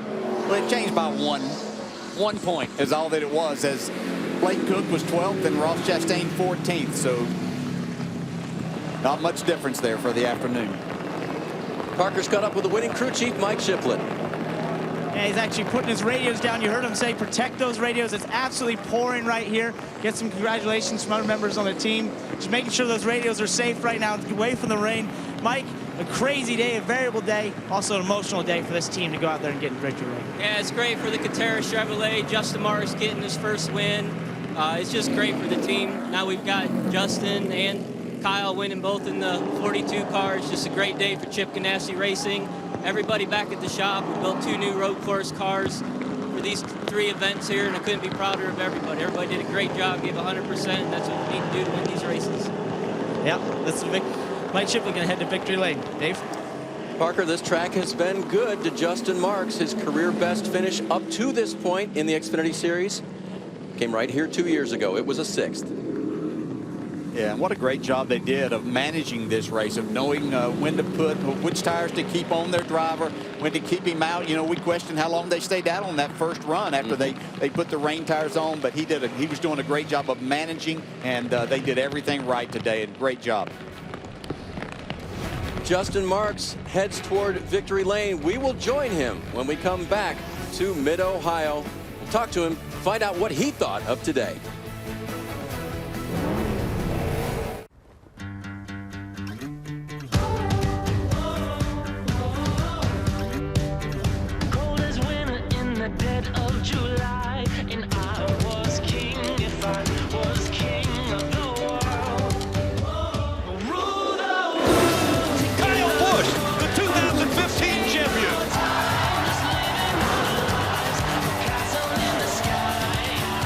Toyota, let's go places. can't believe the $5 lunch comes with a DQ sundae. I can't believe it comes with a bacon cheeseburger, fries, drink, plus a DQ sundae. It's like the sundae is free. I can't believe we stopped for lunch. Nothing fills you up like the $5 lunch. What you got there? New Cheez-It sandwich crackers made with real cheese. Sandwiches. Sandwich with a D. Sandwich. Sandwich. Sandwich. Sandwich. See? We take the time for our cheese to mature in our new Cheez-It sandwich crackers. Sandwiches. They brought the machines to pit road as we welcome you back to the Mid-Ohio Sports Car Course. Appreciate you sticking around today and seeing what was a very unpredictable and unlikely race with a winner who came to the fore with the weather conditions that he was given, and that was Justin Marks. Now the chase standings, DJ mentioned they didn't change much over on the right. The bubble standings, Blake Cook gained a solid point over Ross Chastain. Dakota Armstrong and Jeremy Clements still within reach. Yeah, tough day for Jeremy Clements, though. He finished back in 34th, lost a lot to that 12th place spot, but Blake Cook did a nice job. Saw him off course a couple of different times, but was able to manage, keep his car headed in the right direction, and a solid finish for him the day in 12th. Parker Kligerman has caught up with second place finisher Sam Hornish Jr. From winning the pole to spinning to coming all the way back to second, what do you see from your point of view? I couldn't see a whole lot there at the end. You know, you're supposed to stay off the rubber, you know, when it rains, and by about 5 laps into a run, we only got windshield wiper on one side, and you couldn't see anything off to that right side, so you're kind of guessing where you're going. But all in all, a good day for the Ream Chevrolet. You know, my hat's off to Justin Marks, because, you know, I generally held myself as a pretty decent rain racer, and even given the opportunity there at the end, I couldn't do anything with him. I mean, I would have had to take massive chances with our car to be able to do anything, and then you still got to pass me even just to keep up with him. So proud of what the guys gave me on the 2 car today, and wish we'd have got a little bit more out of it. In the dry, I feel like we can win, but you know, Justin just went out there and was a monster in the wet. You mentioned how good Justin was. What would you may have needed in your race car to go out there and be able to challenge him for the victory in those last couple laps? Well, I mean, there was a couple times that we got up towards the front, we got pushed off going down into turn 1 on the restarts, and then I got excited and trying to get back up through the field. But even there towards the end, I mean, we were second and just couldn't do anything with him. I don't know if maybe they put some things more in their car that was able to do that, but I raced with him back at Mid Road America a few years ago in the rain, and he was very fast then as well. So I had a feeling that if it rained, that he was going to be somebody that I was going to have to contend with. 10-4, congratulations. Heading over to Ryan Blaney over here. Ryan, hey, Ryan, if I grab you for a second, crazy day for you as well. Up and down, spinning, coming all the way back. What did you see from your point of view? A lot of grass towards the end of the race for me. I kept running off. That was unfortunate. I made a lot of mistakes, but we had a really fast car. The rain and then stopping and drying out, that was a blast. I hope it was fun for the fans to watch. It was fun to drive, trying to figure out when to put slicks on and when to put wets back on. That was really cool. And we were so fast before that last caution.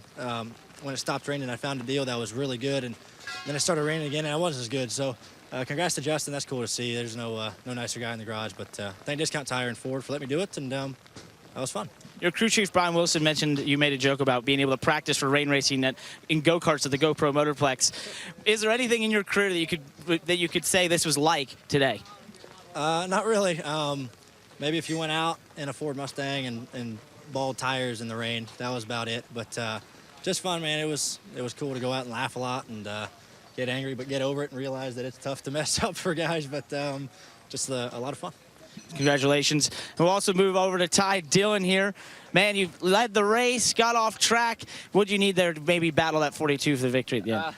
The rain was not really my friend. My game plan was just stay on track, and probably did one of the better jobs of doing that. And it put us in the front row at the end of the race. I really didn't want to see that last caution. I was hoping it would go green and maybe Justin wouldn't slip up, but I think I need to get over to GoPro Motorplex in the rain and do a little practicing. I thought West Coast Chevy was one of the better cars in the dry, and we were able to take the lead in the dry. As soon as it started raining again, we kind of became a top 5 car, but it was all about surviving, and congratulations to Justin. He really had the rain line right. And you mentioned that rain line and all the things you're experiencing. What really stuck out to you is probably the toughest conditions we had today at what point in the race? The track conditions changed with the amount of rain that we were getting. When it would pour, it'd be different. You had to drive different. If you had a couple laps without any rain, you could start hustling harder, but you kind of had to drive different lines. And at certain times, my line was good. Then it would rain a little bit harder, and then my line wouldn't be as good, and you had to move around. And it was all about really just being consistent, staying on the track. And I messed up one time in the keyhole and got off track and lost some ground to Justin there. But I don't think we were the strongest car in the rain, but we did a good job of surviving. The guys did a great job from starting last and coming up through the field. So it was a lot of fun, and we'll go on to Bristol. Ty Dillon survived for 4th. Mike? And the makeshift victory lane is full of celebration. Justin Marks, his first career Xfinity Series win. Special day, I'm sure. How would you describe it? These are as tough conditions as you can put drivers in. So, I mean, it's just really hard on everybody. It's when it's dry and wet and you don't really know what to do. So strategy plays a big role in everything. You know, my specialty is road racing in the rain in these stock cars, and I don't get much of an opportunity to do it. So when that opportunity presents itself, you have to really take advantage of it. And I about threw it away today, but I knew if the race ended in the rain that we'd have a real shot at winning it. So I wish my family was here. I'm just really happy. What does this mean for you, personally? I mean, it means the world. I mean, I'm not a big time race car driver. I've had a big career with a lot of rides and stuff, and you know, it just means a lot to be able to get an opportunity with Chip Ganassi Racing and to get a win. I wish my family was here. And also, we're thinking about Brian and his family too, Brian Clausen. We documented the decal that is on the seat post for all the Ganassi cars today. Not lost on the race fans, I'm sure, that this victory is special for that as well. Yeah, it is. You know, Brian's short career in stock car racing came with Chip Ganassi Racing. So, you know, it's great to be able to put this thing in victory lane and to honor him and think about him. And, you know, we're thinking about Tim and Lauren, and, you know, he's a real American hero race car driver, Brian was. They don't make him like that anymore, and we're thinking about him. And I'll be at Knoxville here in probably 2 hours, and I'll be able to go say hi to the family and try to get a win tonight with Shane Stewart and Larson Marks Racing. Certainly no better way to honor Brian Clausen than a victory by Justin Marks. His first career in the Xfinity Series for Chip Ganassi Racing. Congratulations. Thank you. Parked it for BC. Dave? DJ, a lot of emotion right there. Yeah, a lot of emotion for a lot of different reasons. But one thing I will disagree with him about is he is a big-time racer. I mean, you don't get in these conditions and not be. What an outstanding job by Justin Marks today here. You know, every driver it has different skills and skill levels, and he showed exactly what his were here today. He's an outstanding driver anyway, but that was just amazing to watch him navigate through the most difficult conditions that this series has ever been through, I believe. Wife Erin and baby Presley very proud of him back at home. Well, we appreciate you hanging around with us today, watching some great racing and to see what Justin Marks did. We'll see you at Bristol Motor Speedway next weekend. For Parker Kligerman and Mike Massaro, along with my partner Dale Jarrett here in the booth, I'm Dave Burns saying thank you so much for enjoying the hits, and they kept coming here at the Mid-Ohio Sports Car Course. Make sure you tune in the next time we have NASCAR racing. We'll see you in Bristol next week. There's your winner today at Mid-Ohio, Justin Marks.